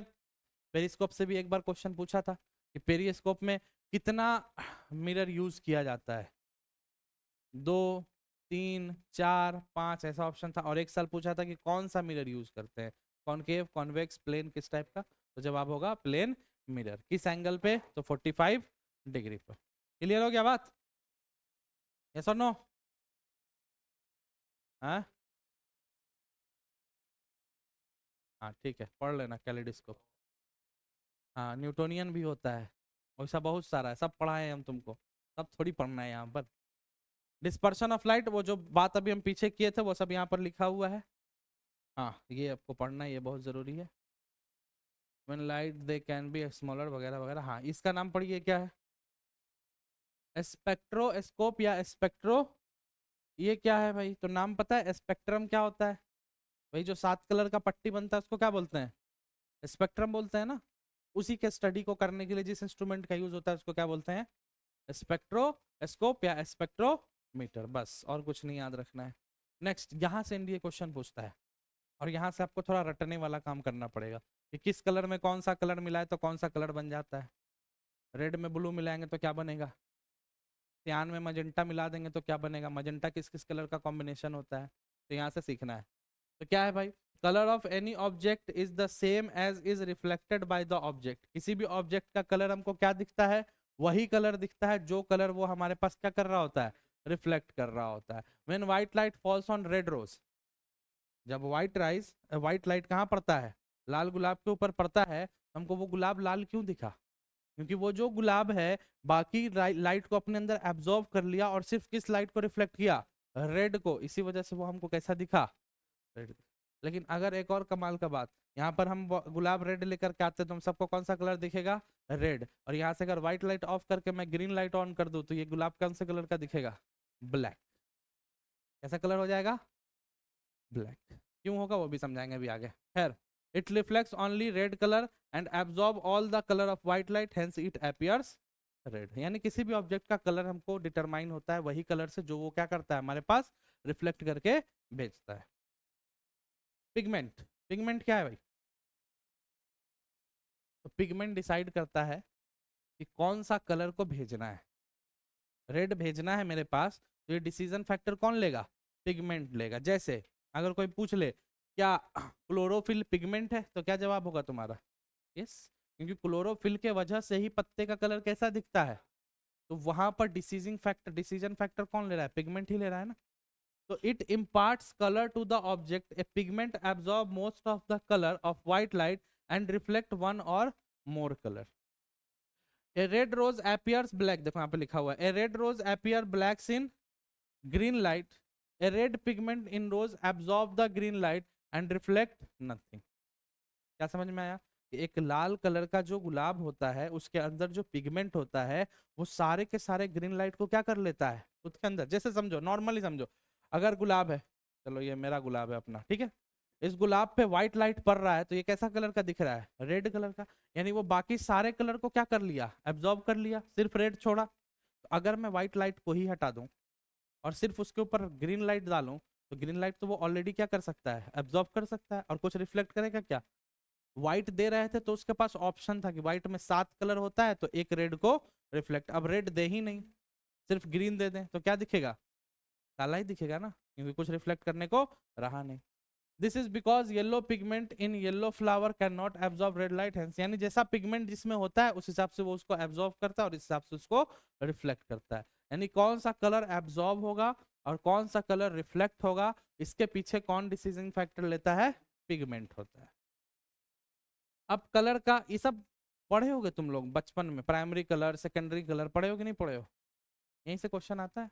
प्राइमरी कलर क्या है भाई, they can not be obtained by mixing of two or more colour, ऐसा कलर जिसको दो या दो से ज्यादा कलर मिक्स करके बनाया नहीं जा सकता हो, ऐसा कलर कौन सा कलर कहलाता है, प्राइमरी कलर। यानी वो नेचर में एग्जिस्ट करता है ऑटोमेटिकली, उसको बनाने का कोई प्रोसेस नहीं है। They are red blue and green, ये तीन कलर है, आर बी और G, red blue and green, ये तीनों फंडामेंटली एग्जिस्ट करते हैं। इनको आप किसी दो कलर को मिला करके रेड कलर पैदा नहीं कर सकते, दो या दो से ज्यादा कलर मिला के ग्रीन कलर पैदा नहीं कर सकते हो। ये सब कौन से कलर कहलाते हैं, प्राइमरी कलर कहलाते हैं। और रेड कलर को, ब्लू कलर को और ग्रीन कलर को अगर मिक्स कर दिया जाए तो कौन सा कलर बन जाएगा। अब ये सब आपको याद करना होगा। अब यहाँ पर अगर कोई सवाल हमसे पूछता है कि क्यों व्हाइट बना, काला क्यों नहीं बना, सात कलर मिलेगा तो भी व्हाइट बनेगा, रेड ब्लैक और ग्रीन, रेड ब्लू और ग्रीन मिलेगा तो भी व्हाइट कलर बनता है। ठीक है, हाँ, संसार का यही नियम है, हम भी मानेंगे आप भी मानिए अगर आपको इंडिया निकालना है तो इस बात को आप, हम बोल दिया ना, कलर वाले फैक्टर में याद करना पड़ेगा। यहाँ पे हम डिटेल में नहीं जा सकते हैं कि क्यों व्हाइट ही क्यों बना, रेड क्यों नहीं बना, ब्लैक क्यों, मतलब नहीं है। रेड को, ब्लू को और ग्रीन को मिलाइएगा तो सिंपल सा कौन सा कलर ऑब्टेंड होगा, व्हाइट कलर होगा, बस इतना ही जानना है। नेक्स्ट कौन सा कलर है, पढ़ो क्या डिफिनेशन होगा।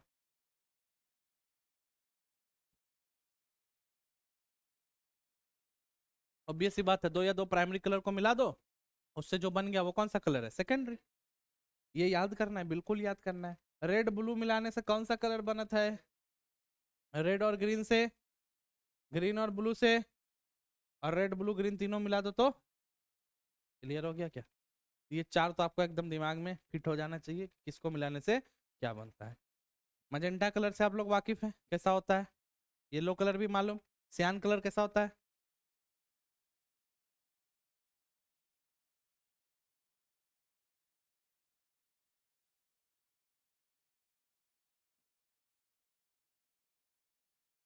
बै-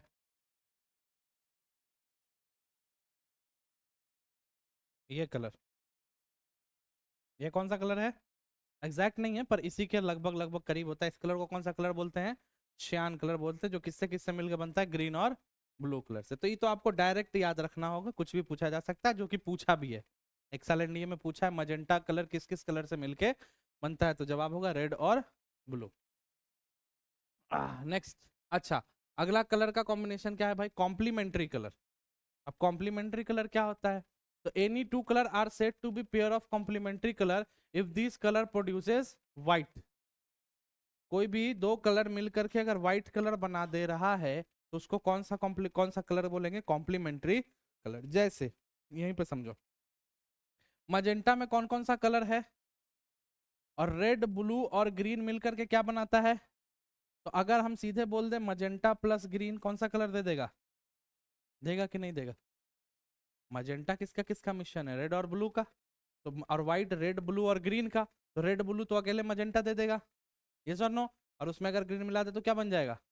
तो ये जो कलर कॉम्बिनेशन, ये जो दो कलर बना है, इसको कौन सा कलर बोलेंगे, कॉम्प्लीमेंट्री कलर बोलेंगे, नहीं बोलेंगे। उसी तरह येलो में रेड ग्रीन है, यानी अगर येलो और प्लस रेड कर दे, सॉरी, येलो और ब्लू कर दे तो कौन सा कलर मिल जाएगा, व्हाइट। तो येलो ब्लू कौन सा कलर कहलाएगा, कॉम्प्लीमेंट्री कलर। श्यान प्लस रेड कौन सा कलर कहलाएगा, कॉम्प्लीमेंट्री। तो यही बात यहाँ पर लिखा हुआ है। येलो प्लस ब्लू कौन सा कलर हो गया, व्हाइट। मजेंटा प्लस ग्रीन कौन सा कलर हो गया, व्हाइट। श्यान प्लस रेड कौन सा कलर हो गया, व्हाइट। तो ये सब कलर जो है कॉम्प्लीमेंट्री कलर का पार्ट होता है। ये रहा पेयर, देख लीजिए, येलो ब्लू, मजेंटा ग्रीन और श्यान और red. Next, when light passes through the medium it falls on the particle or medium it get, अच्छा ये स्कैटरिंग के बारे में, वही बात जो पीछे पढ़ा दिए हैं। Blue colour of sky, sunset look red, sunrise due to least scattering of red colour it is used in sign of danger. अच्छा, अब अगला कॉन्सेप्ट क्या है, rainbow. What is rainbow, rainbow क्या होता है, तो जो ट्वेल्थ क्लास में पढ़े होंगे उनको पता होगा कि सर ये छलावा है, रेनबो दो टाइप का होता है, एक होता है प्राइमरी रेनबो, एक होता है प्राइमरी रेनबो ज्यादा कलर होता है, सेकेंडरी रेनबो में कम कलर होता है, पर हमको दिखता है एक ही रेनबो है। किसी में 53 डिग्री होता है तो किसी में 46 डिग्री होता है, सब कुछ मालूम है, पर उतना हमको याद करने का जरूरत, सिर्फ इतना जानना है कि रेनबो होता क्या है। तो रेनबो होता है 7 कलर का पट्टी, जो बनता कैसे है, जब व्हाइट लाइट पानी के ड्रॉपलेट पर पड़ता है, पानी के बूंदों पर पड़ता है, तो कुछ फेनोमेनन होता है और उसके बाद वो कितने रंगों में स्प्लिट हो जाता है, 7 कलर में स्प्लिट हो जाता है, और इसी वजह से हमको क्या देखने को मिलता है, रेनबो। रेनबो हमेशा किधर बनेगा, इन द टुवर्ड्स द सन या अवे फ्रॉम द सन, यानी अपोजिट साइड सन के होगा या सन के ही तरफ होगा, अपोजिट। अगर इधर सन है तो रेनबो किधर दिखेगा, उल्टा। यस और नो, कोई दिक्कत? और और क्वेश्चन पूछा जाता है कि जब वाटर के ड्रॉपलेट पर व्हाइट लाइट पड़ता है तो कौन कौन सा फिनोमिनन होता है, तो यहाँ पर रिफ्रैक्शन होगा, मीडियम चेंज होगा, फिर टोटल इंटरनल रिफ्लेक्शन होता है, और फिर वापस से क्या हो जाता है, रिफ्रैक्शन। यानी 2 टाइम्स क्या हुआ, रिफ्रैक्शन, और 1 टाइम्स क्या हुआ, टोटल इंटरनल रिफ्लेक्शन। ये बात भी याद रखना है, ठीक है। ऐसा होता है, तो यही सब कहानी यहाँ पर पढ़िए। It has spectrum of sunlight in nature, it occurs in the form of arc, concentric arc, coloured circle in the sky when the sunlight fall on the rain drop. Concentric circle का क्या मतलब होगा, एक, इसके अंदर दूसरा, तीसरा, चौथा, पांचवा, छठा, और ऐसी दिखता है ना रेनबो, सबका कलर अलग अलग होता है। Rain drop act as a tiny prism, rain drop किसकी तरह एक्ट करने लग जाता है, प्रिज्म की तरह। प्रिज्म का काम क्या है, कलर को कितने पार्ट में डिवाइड कर देना, इसी वजह से 7 कलर बन गया, डिस्पर्शन ऑफ लाइट।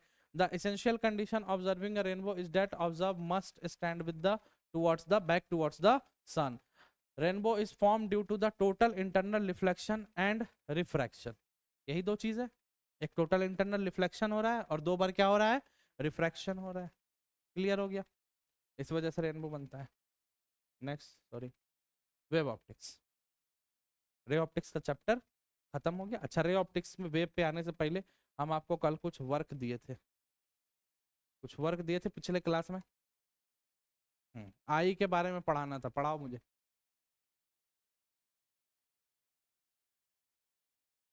पढ़ाइए। हम आई का फोटो बना देते हैं क्या, एक सबसे खतरनाक फोटो बना देते हैं आई का।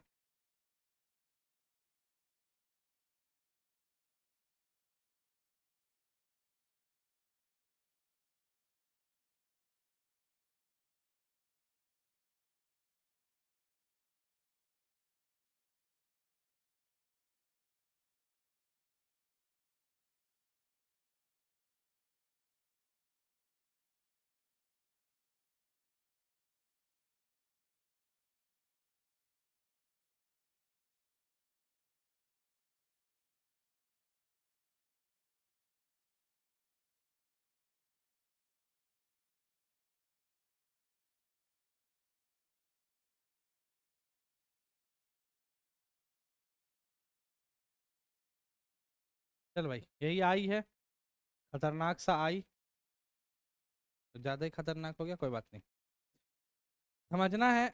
आई जो होगा, क्या हो रहा है फोन में, फोन छोड़ो।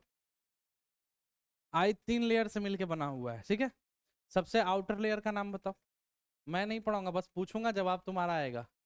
स्क्लेरा, क्या कलर होता है इसका, आंख में बताओ, छू करके स्क्लेरा कहाँ है, पानी निकल जाएगा ना आंख से। हाँ, जो व्हाइट कलर आपको दिख रहा है वो क्या है, स्क्लेरा है, ठीक है।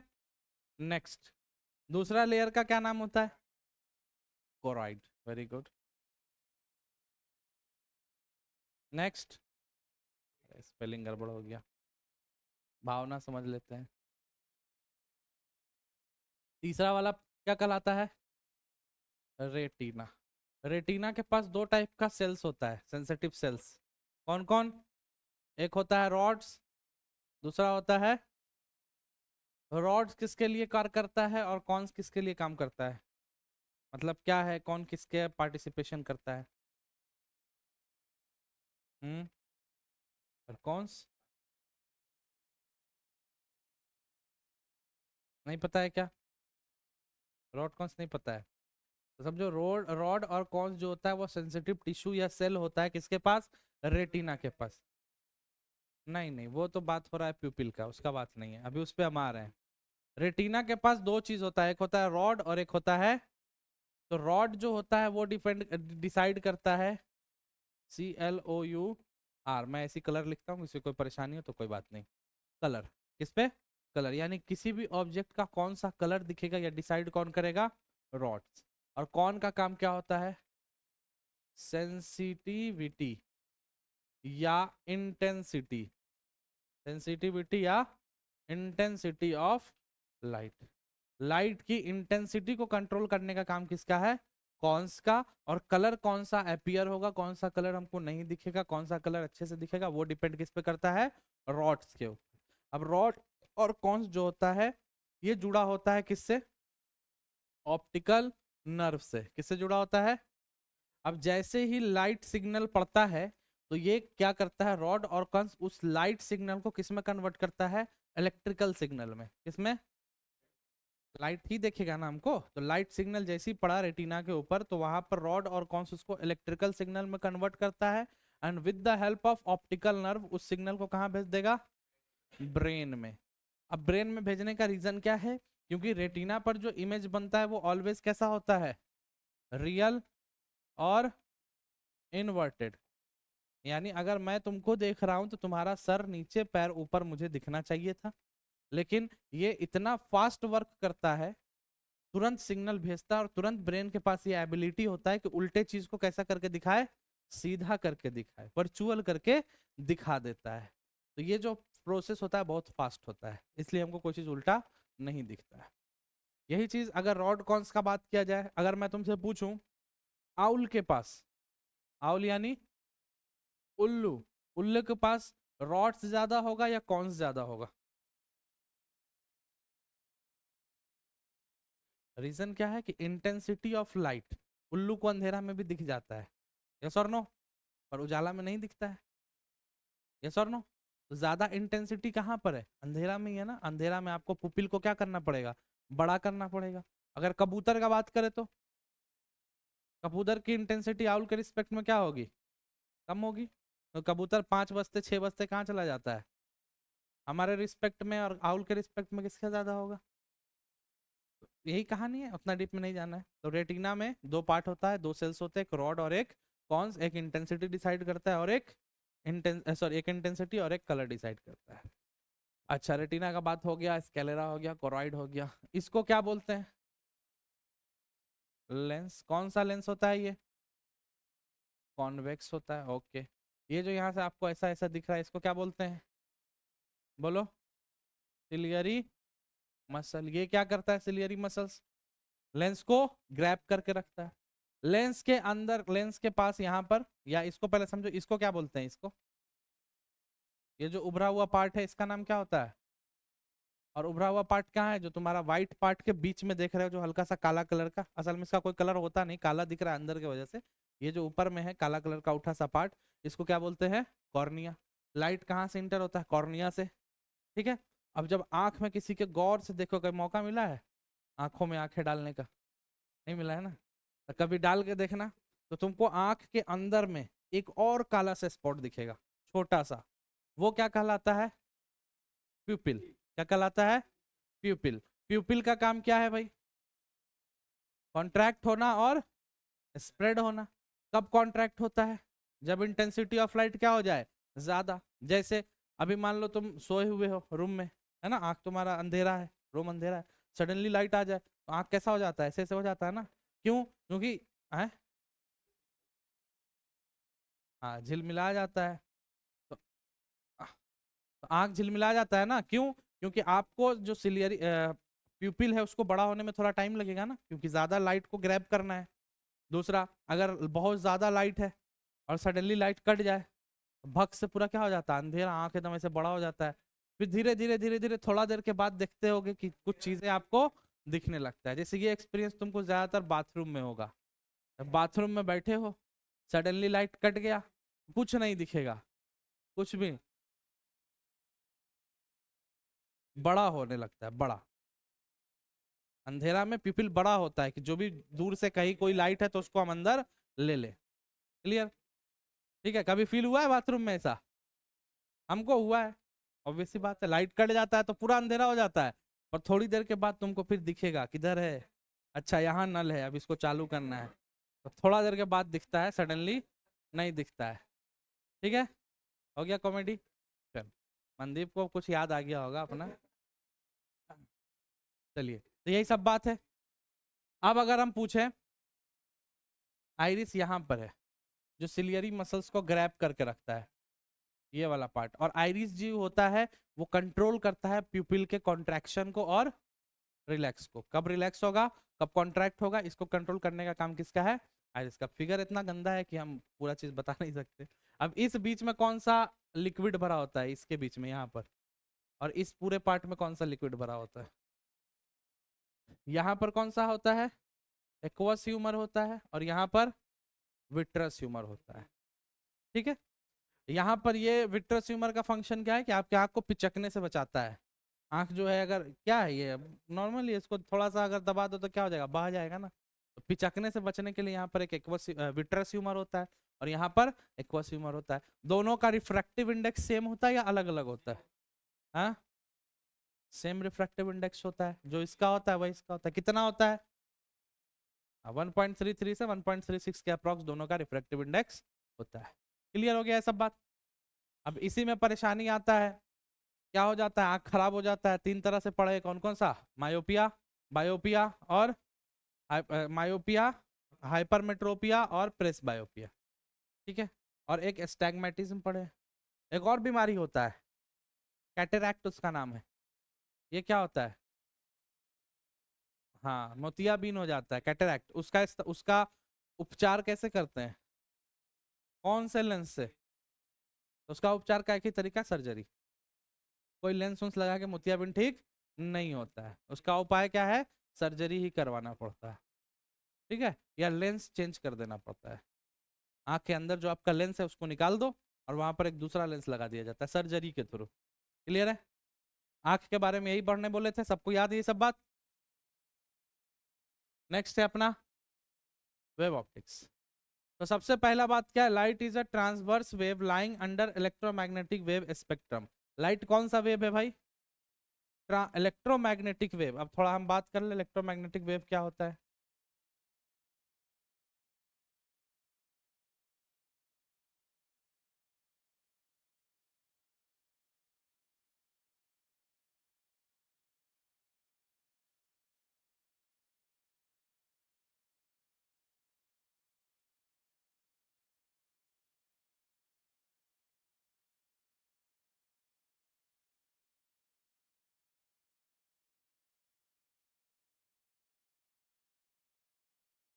भाई ये क्या हो गया भाई?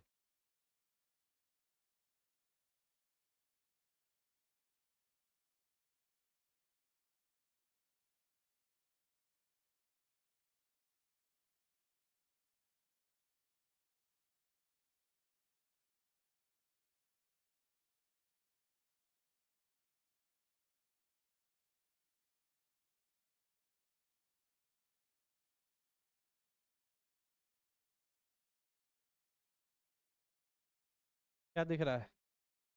थोड़ा मेहनत 3D में दिख रहा है कि नहीं दिख रहा है भाई? दिख रहा है ना?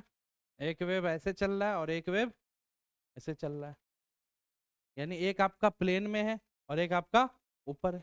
तो एक ऐसे ऐसे चल रहा है और एक ऊपर ऊपर चल रहा है, और इसी तरह धीरे धीरे धीरे धीरे धीरे क्या हो रहा है, लाइट जो है, वेव जो है वो क्या कर रहा है, इलोंगेट करता जा रहा है और आगे की तरफ बढ़ता जा रहा है। तो इसमें वेव का दो टाइप होता है, एक लॉन्गिट्यूडनल होता है, एक ट्रांसवर्स होता है। लॉन्गिट्यूडनल क्या होता है? ऐसा वेव, ऐसा डिस्टरबेंस, जिस डायरेक्शन में डिस्टरबेंस हो रहा है उसी डायरेक्शन में अगर पार्टिकल में डिस्टरबेंस हो रहा है तो लॉन्गिट्यूडनल, परपेंडिकुलर हो रहा है तो ट्रांसवर्स। तो उससे मतलब नहीं, अपना मतलब कौन से वेव पे? Electromagnetic wave. इलेक्ट्रोमैग्नेटिक वेव में ये पार्ट भी है और प्लेन का भी पार्ट है। एक इसमें इलेक्ट्रोमैग्नेटिक का मतलब क्या होता है, एक होगा इलेक्ट्रिक फील्ड और दूसरा होगा मैग्नेटिक फील्ड। कोई पूछे इलेक्ट्रिक फील्ड और मैग्नेटिक फील्ड में कितना एंगल बन रहा है भाई? तो 90 डिग्री। और ये जो speed of light, speed of wave होगा, किस स्पीड से ये बढ़ रहा होगा? स्पीड ऑफ लाइट से। लाइट का स्पीड कितना होता है? 3 × 10⁸ तो ये वेव भी इसी स्पीड से बढ़ रहा होगा। और ये लाइट इलेक्ट्रोमैग्नेटिक वेव है, इसको प्रूफ करने का सबसे अच्छा तरीका होता है पोलराइजेशन। क्या होता है? वेव से हम क्या क्या बात प्रूफ कर सकते हैं? रे ऑप्टिक्स और वेव ऑप्टिक्स अलग अलग बटा है ना। रे ऑप्टिक्स से हम रिफ्लेक्शन प्रूफ किए, रिफ्रैक्शन पढ़े, रिफ्लेक्शन और रिफ्रैक्शन। लेकिन वेव ऑप्टिक्स हमको क्या क्या बताता है? Reflection, refraction, interference, diffraction, polarisation, है ना। 5-6 फिनोमेनन डील कर देता है वेव ऑप्टिक्स। तो पोलराइजेशन क्या होता है थोड़ा सा समझो। पोलराइजेशन जैसे देखे भी होगे यूट्यूब, इस पे तो चल नहीं सकता है, चल भी सकता है, कॉपीराइट नहीं ना आएगा?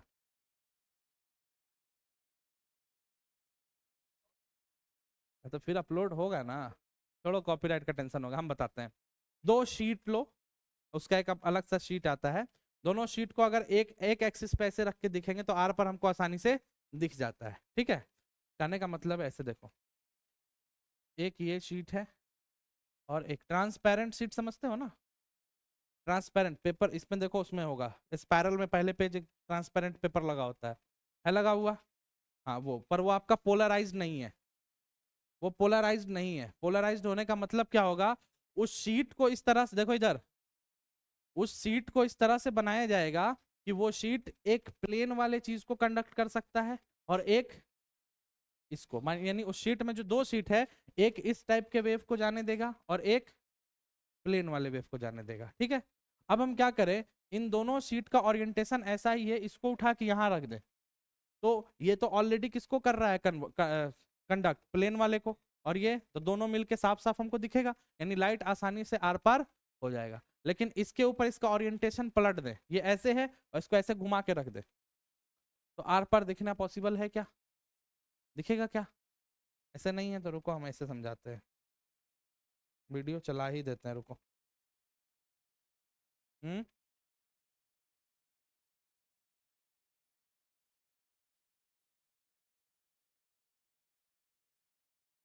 आने दो, आने दो, क्या फर्क पड़ता है, सीख जाओ। देखो वीडियो ही ना गायब होगा बे।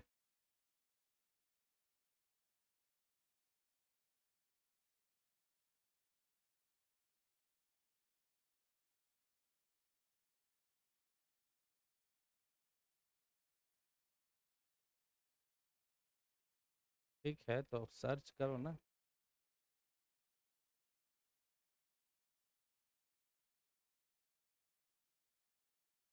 चल नहीं रहा है भाई।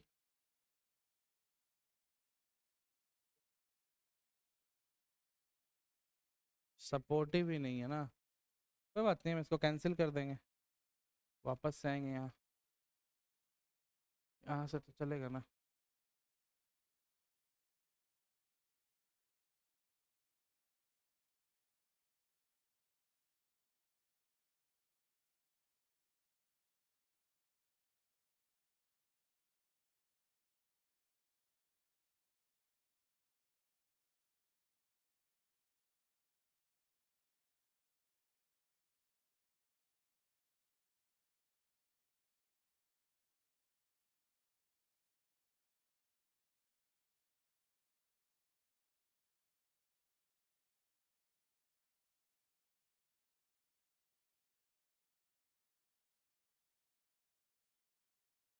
देख,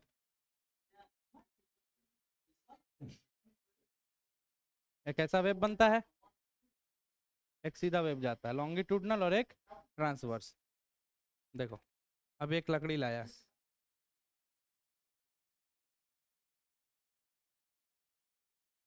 अब देखो सिर्फ इससे क्या पास होगा, कौन सा वेब निकल रहा है यहाँ से? ट्रांसवर्स वेब आ रहा है, लॉन्गिट्यूडनल नहीं जाएगा। देखो जा रहा है क्या? लॉन्गिट्यूडनल जा रहा है नहीं, तो ये जो है क्या हो गया, पोलराइजिंग प्लेट हुआ कि नहीं हुआ? नेक्स्ट देखो, पोलराइजिंग एक्सपेरिमेंट भी करके दिखाएगा, शीट से भी दिखाएगा।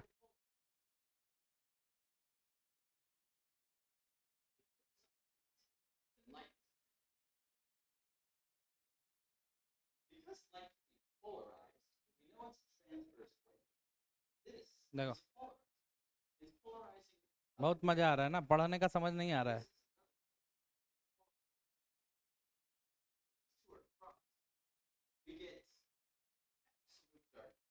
कुछ दिख रहा है हर पर? अब देखो,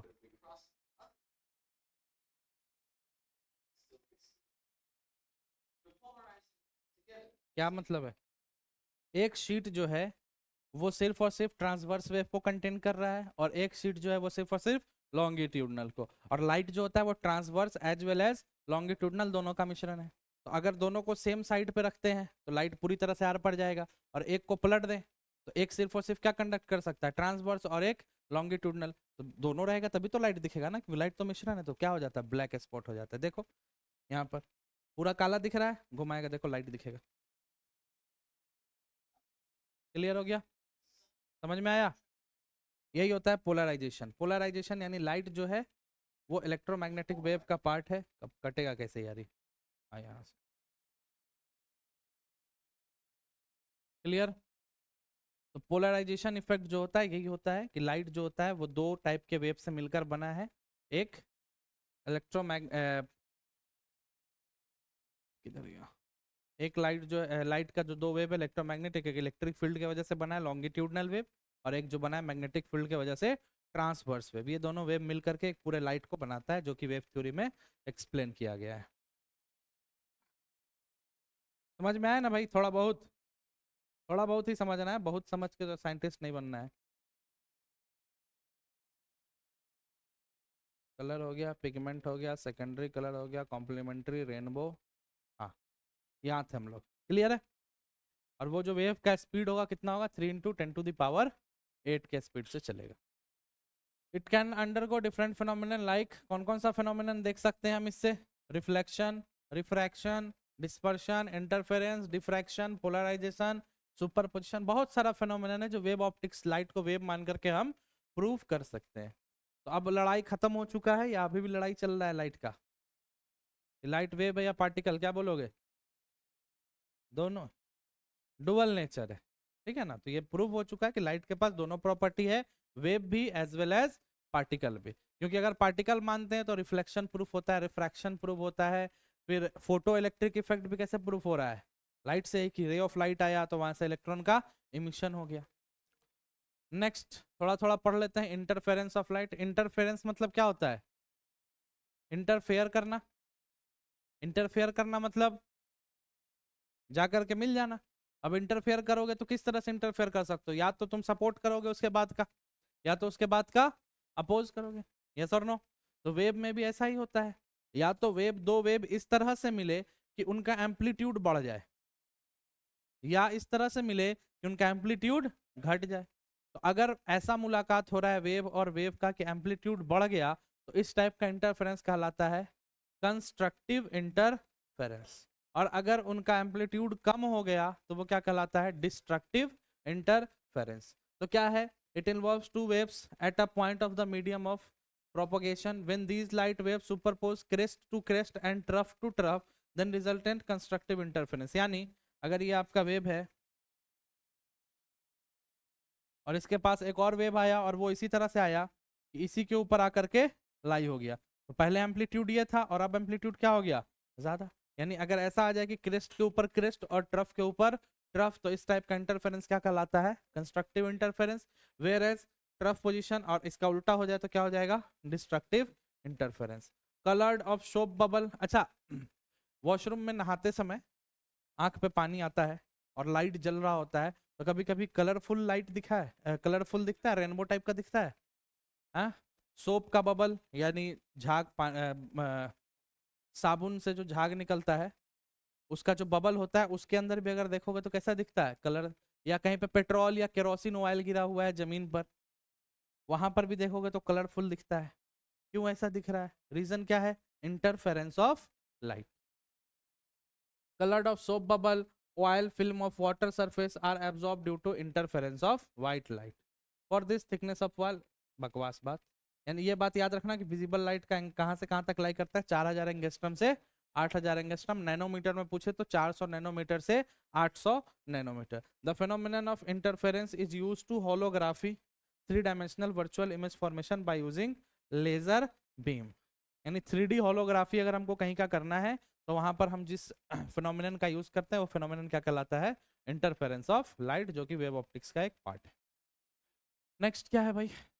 polarisation. It involve reflecting vibration light wave in a single plane, एक ही प्लेन में लाइट को वाइब्रेट कराना। पोलराइड क्या होता है? Material that polarise the light, वो मटेरियल जो लाइट को क्या कर दे? पोलराइज कर दे, उसको पोलराइड बोलते हैं। Most of them are artificial. Tourmaline is a natural polaroid, इसको भी याद रखिएगा। टर्मलीन एक मटेरियल होता है जो नेचुरल पोलराइड की तरह इस्तेमाल किया जाता है। यूजेस क्या है पोलराइड का? तो देखते होगे बहुत सारा ऐसा सन ग्लास होता है जो धूप में जाती काला हो जाता है। देखियो थोड़ा महंगा आता है। इधर व्हाइट फ्रेम रहेगा, जैसे धूप में जाओगे तो कैसा हो जाता है? ब्लैक हो जाता है। तो क्या है? Sunglasses to protect the eyes from the glare, glare का मतलब चमक।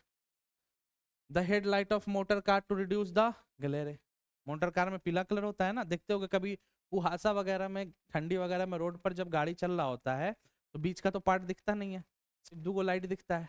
अब वो दो लाइट फील किया होगा कभी, दो लाइट दिखता है, ऐसा लगता है कि सामने से कार आ रहा है पर होता है दो बाइक। या कभी दो बाइक आ रहा होता है, सोचते हैं चलो भाई बीच से निकल जाएंगे, तो फिर बहुत दूर निकल जाते हैं। होता है ना, तो ये इफेक्ट क्या है? ग्लेरे इफेक्ट है।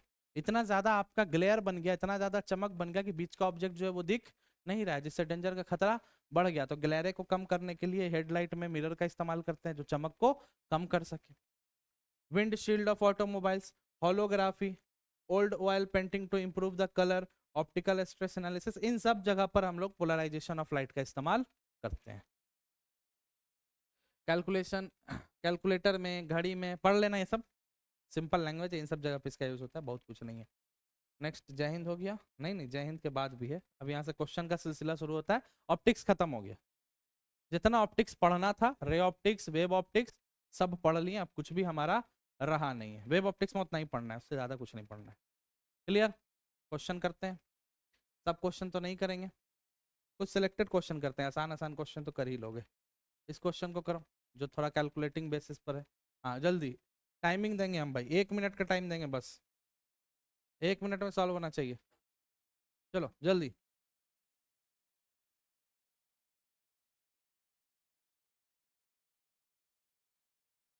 ये क्वेश्चन आई थिंक आपका एनडीए में पूछा है 2017 में।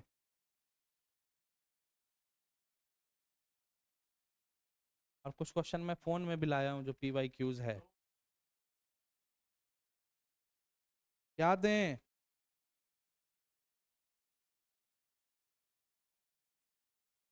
Okay, I have also some questions in my mobile. Clear हो गया? दो आ गया। आपने 37 सेकंड में जवाब दिया। क्या यूज किया आपने भाई? फोकल लेंथ ऑब्जेक्टिव लेंस का कितना दे रखा है? एफ ओ 50। मैग्निफिकेशन कितना दिया है?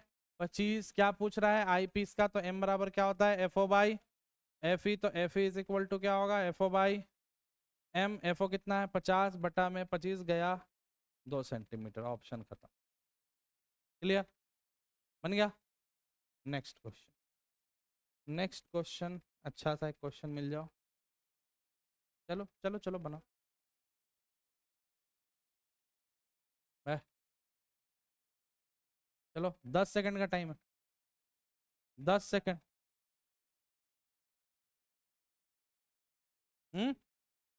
पक्का? तो क्या है? The sunset is seen little before it rise and short while the after, तो इसका जवाब होगा एटमॉस्फेरिक रिफ्रैक्शन। क्या जवाब होगा? Atmospheric refraction. नेक्स्ट। चल चल चल चल चल, 5 सेकंड का टाइम, 5 सेकंड। हाँ, रेड। चलो भाई 5 सेकंड में जवाब बन गया। क्या आंसर हो गया? लीस्ट डेविएट कौन करता है? रेड। मोस्ट पूछता तो ये सब पीवाई क्यू ही है, सब प्रीवियस ईयर का डेट बस मेंशन नहीं है कौन से इसमें पूछा है। हाँ चलिए चलिए चलिए चलिए चलिए चलिए, 10 सेकंड का time.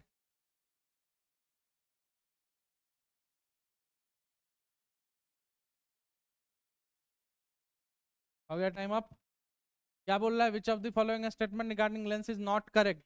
A convex lens produce real and virtual image. A convex lens produces both real and virtual image. A concave lens always produce image lesser. गलत, क्योंकि कॉन्वेक्स लेंस बी क्या है? हाँ बी बी, दोनों दोनों दोनों, B and D both. Option रहा होगा नीचे, हम ऐसे डाल दिए। बी भी गलत है, क्योंकि कॉन्केव लेंस हमेशा कैसा इमेज बनाता है? वर्चुअल होगा तो क्या होगा? इरेक्ट होगा। रियल होगा तो क्या होगा, इन्वर्टेड होगा। कभी रियल वर्चुअल एक साथ आ सकता है क्या? नहीं। Next question, light remove state जिग, हाँ चल चल चल चल चल, चलो चलो।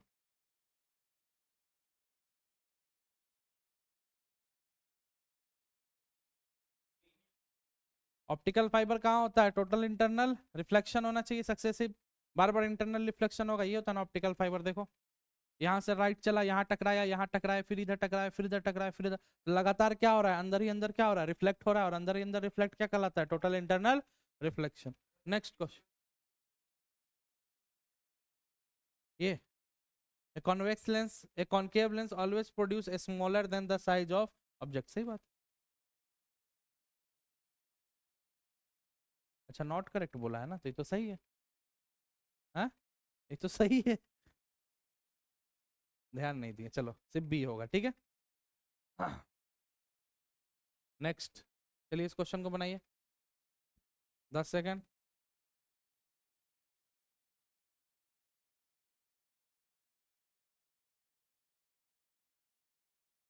बोलो। Radiation coming from the sun are mostly the form of light only, light and long wavelength of infrared, line and short wavelength, but short and, तभी तो अर्थ पर पहुंचेगा ना। Which of the following are the correct of electromagnetic wave? बनाओ बनाओ, ये सब बात अभी तुम लोग को बता दिए, कोई ऐसा नहीं है जो नहीं समझ में आए। पहला टर्म थोड़ा सा नहीं समझ में आया होगा, बाकी बताओ। इलास्टिक वेव का क्या मतलब होता है? इलास्टिक का मतलब होता है जो लंबा हो सके, लमड़ सके। तो वेव तो ऑलवेज क्या होता है, लमड़ता ही चला जाता है, तो वेव तो इलास्टिक होगा ही होगा। They can also move in vacuum, बिल्कुल ऑब्वियस ही बात है, क्योंकि लाइट क्या है, वेव का ही पार्ट है, और लाइट वैक्यूम में चलता है नहीं चलता है, बिल्कुल चलता है। They have electric and magnetic component and they are mutually perpendicular, और स्पीड कितना होता है, 3 लाख मीटर पर सेकेंड। तो ऑल ऑप्शंस आर करेक्ट, बिल्कुल सही जवाब है, और ये सब पी वाई क्यू चल रहा है आपका। अगला अगला अगला अगला अगला अगला अगला अगला अगला। A lemon kept in water glass tumbler appears to larger because of, huh? 3F।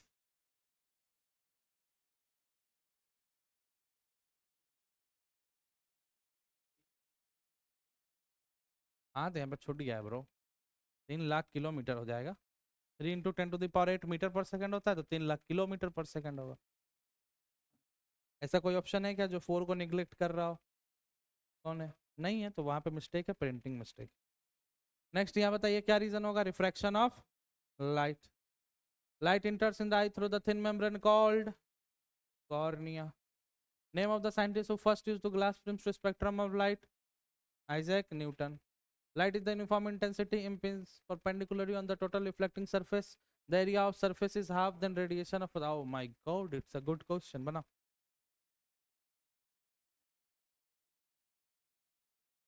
सोचो समझो फिर विचार करो और फिर बताओ सवाल क्या बोल रहा है।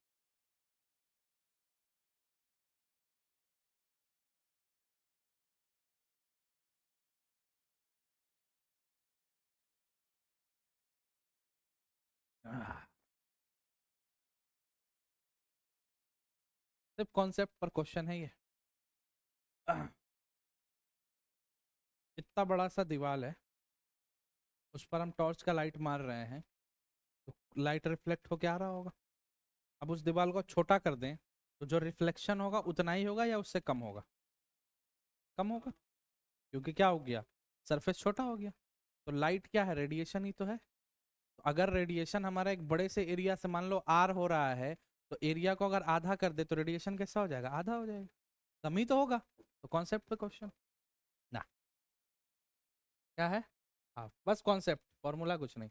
द पार्ट ऑफ ह्यूमन आई, इस क्वेश्चन को कितनी बार पूछा है, 4 बार पूछा है, तो डरने का नहीं है, एग्जाम में बना लेना है सब कुछ। ऑफ द फॉलोइंग, आप बताइए सबसे छोटा वेवलेंथ किसका होता है, माइक्रोवेव्स, इंफ्रारेड, विजिबल लाइट और एक्सरेज, किसका होगा, नाम में ही है माइक्रो। बहुत सारा क्वेश्चन है यार, कितना किया जाए। द सन अपीयर्स रेडिस, बताओ, बोलो बोलो बोलो बोलो बोलो। The lens has a power of 2 + 2 diopter, the following statement is true. बोलो कौन सा स्टेटमेंट ट्रू होगा? Lens is convex has length of, समझ में आ रहा है ना सबको? अगला बताओ, कर लिया ना ये सब क्वेश्चन? चलो तो बाकी क्वेश्चन इसी में होगा धीरे धीरे। चलो इसका बताओ, हटाओ इसको।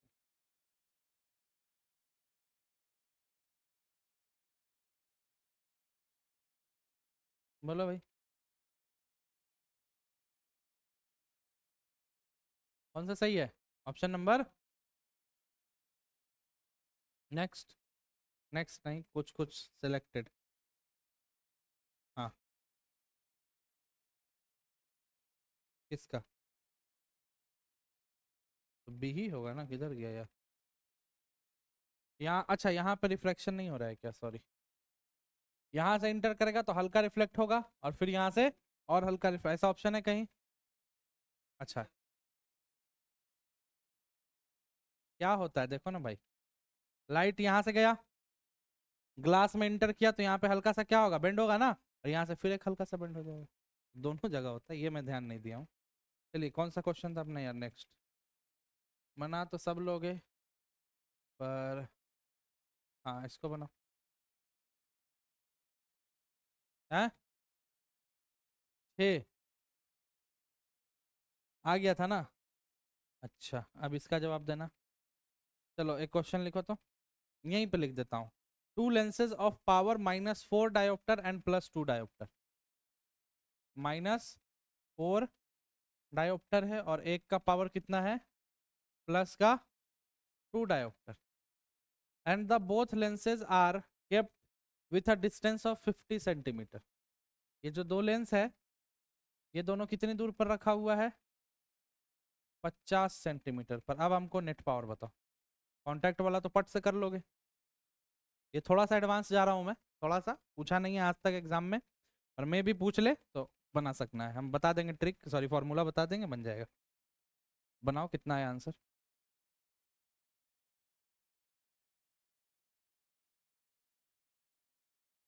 हम्म,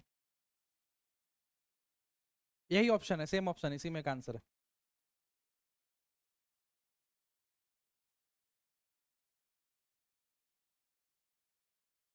ठीक,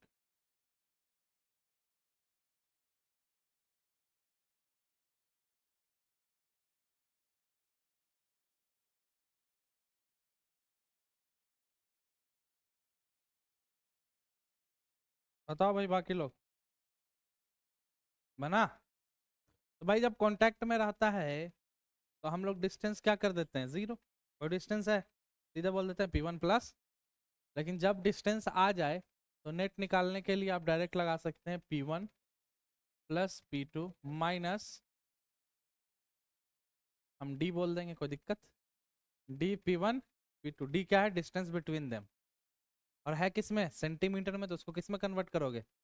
तो P1 कितना है, -4 +2 -0.5 इंटू 4 इंटू 2, जरा करो इसको, कितना आ जाएगा निकल करके, टोटल कितना है आंसर, प्लस का 2 डायोप्टर। और कांटेक्ट में होगा तो नॉर्मली क्या कर देते हैं, P1 प्लस P2 कर देते हैं।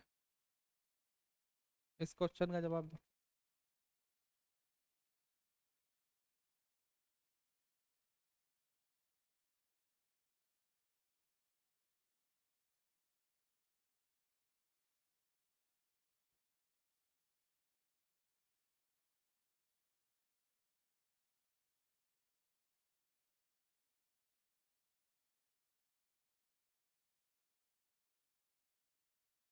बताओ भाई। A rectangular ABCD kept in front of concave mirror of focal length with its corner A and B being respectively at a distance of 2f and 3f from the mirror AB along the principal axis as shown in the figure. It forms an A dash B dash C dash, हाँ कौन, in front of the mirror. What is the ratio of B dash C dash and A dash D dash? बताइए क्या होगा?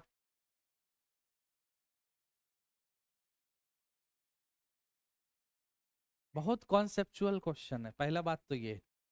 90% का 99% बच्चा इसको छोड़ा होगा।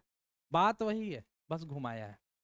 2f का मतलब कहाँ पर है ऑब्जेक्ट, और सेंटर ऑफ कर्वेचर पर शेप कैसा, साइज कैसा होता है इमेज का।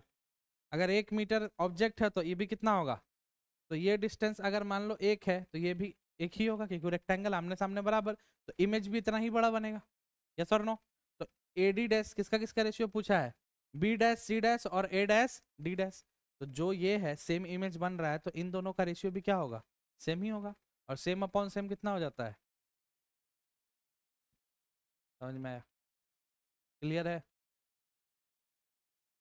कहाँ, अरे वो चला गया, उसको मत सोच भाई, यहीं पर ऑब्जेक्ट को ऐसे ही रखा गया, यहीं पर डाला गया है, 2f से आगे नहीं चला गया है। ऐसा नहीं समझना है, मान लो कोई ऑब्जेक्ट है यहाँ पर, हम हमेशा मिरर बनाते हैं ना, तो मिरर में ऑब्जेक्ट को ऐसे रखते हैं, तो क्या ऑब्जेक्ट इतने बड़ा रहता है क्या, ऑब्जेक्ट का लंबाई चौड़ाई मोटाई ऊंचाई कुछ तो होगा ना। तो रखा कहाँ पर है, सेंटर से ही इसको जाइए, बस छलावा है, डरा रहा है दिखा के कि 3f तक चला गया, चला जाए जहाँ जाना है। रखा कहाँ पर है, स्टार्टिंग कहाँ से हुआ है, 2f से, वहीं से हमको कंसिडर करना है। हम्म, चलो इस क्वेश्चन का भी थोड़ा जवाब दो, इसका जवाब नहीं दे पाओगे, देखते हैं दे पाते हो कि नहीं। ये अभी तक का एनडीए का सबसे टफेस्ट क्वेश्चन माना गया है इसको, अभी तक का सबसे टफेस्ट क्वेश्चन है, माना।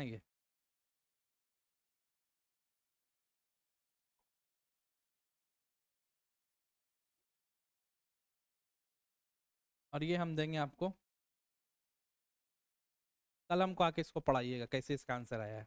आंसर हम अभी बता देते हैं, बताना कैसे आएगा, आंसर नहीं बताएं, ठीक, ट्राई करना। अभी तक का सबसे टफ क्वेश्चन यही पूछा गया, इससे पहले जितना क्वेश्चन किए हो लेवल कैसा था, एकदम ग्राउंड लेवल पे था। जो चीज भी पढ़ाए हैं हम, कितना दिन चला ऑप्टिक्स का क्लास, 2 दिन 3 दिन, 2 दिन ना, 4 घंटा ऑप्टिक्स पे दिए हैं, 4 घंटा में जो भी पढ़ाए हैं वहीं से क्वेश्चन पूछा गया है पिछले साल तक। ये थोड़ा सा मजेदार क्वेश्चन है, इसको थोड़ा सोचना है। कहानी कुछ नहीं है, कहानी बस इतना है कि पहले प्लेन मिरर ऐसे है, ठीक है, अब प्लेन मिरर को एक एंगल पर हमने क्या कर दिया है, शिफ्ट कर दिया है। यही क्वेश्चन होगा ना, पढ़ो। Show the figure two plane mirror X Y and Y Z perpendicularly joint their edge, also shown ray of light this back to the original path. The two mirror are now rotated with the angle of theta to their new position. X Y से किधर हो गया, x dash Y, यानी पूरे को हल्का सा क्या कर दिए, रोटेट कर दिए। As a result the new reflected ray at the angle of alpha original reflected ray, पहले कितना बना रहा था रिफ्लेक्टेड रे, और बाद में कितना बनेगा रिफ्लेक्टेड रे, यही आपको बताना है। ऑप्शन है आपका alpha is equal to 0, theta, 2 theta और 4 थीटा। क्लियर है, क्वेश्चन समझ में आ गया ना।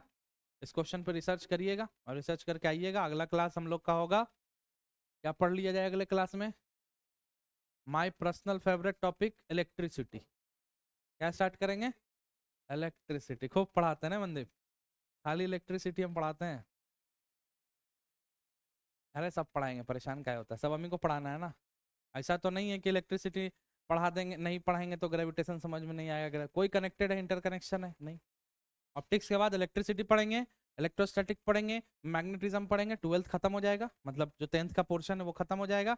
9th का कुछ पोर्शन बचेगा, rotational motion, wave and sound और ग्रेविटेशन। आराम से करेंगे यार, फिजिक्स खत्म कर लो फिर केमिस्ट्री करते हैं, बीच में स्टार्ट करने से कुछ हो जाएगा क्या। बस सच पढ़ाना हम ही को है, फिजिक्स और केमिस्ट्री दोनों। पहले फिजिक्स का झंझट खत्म करते हैं, जब केमिस्ट्री शुरू करेंगे तो फिजिक्स का रिवीजन चालू कर लेना, ऐसे हो सकता है ना। या तुम लोग बताओ, अगर बोलते हो बीच में केमिस्ट्री इंट्रोड्यूस करना तो केमिस्ट्री ला देंगे। पढ़ाना तुम ही लोग को है, पढ़ाना मुझे ही है ना, हम बदल रहे हैं ना तुम बदल रहे हो। आज पढ़ो या कल पढ़ो, टाइम से पहले खत्म करवाना है वो मेरी जिम्मेदारी है। ठीक है, रहने दे। ऑप्टिक्स खत्म हो गया, यहाँ तक का जो भी क्वेश्चन पूछा है पिछले 200 साल तक का, उसको निकालिए और उसको बनाइए, ठीक है।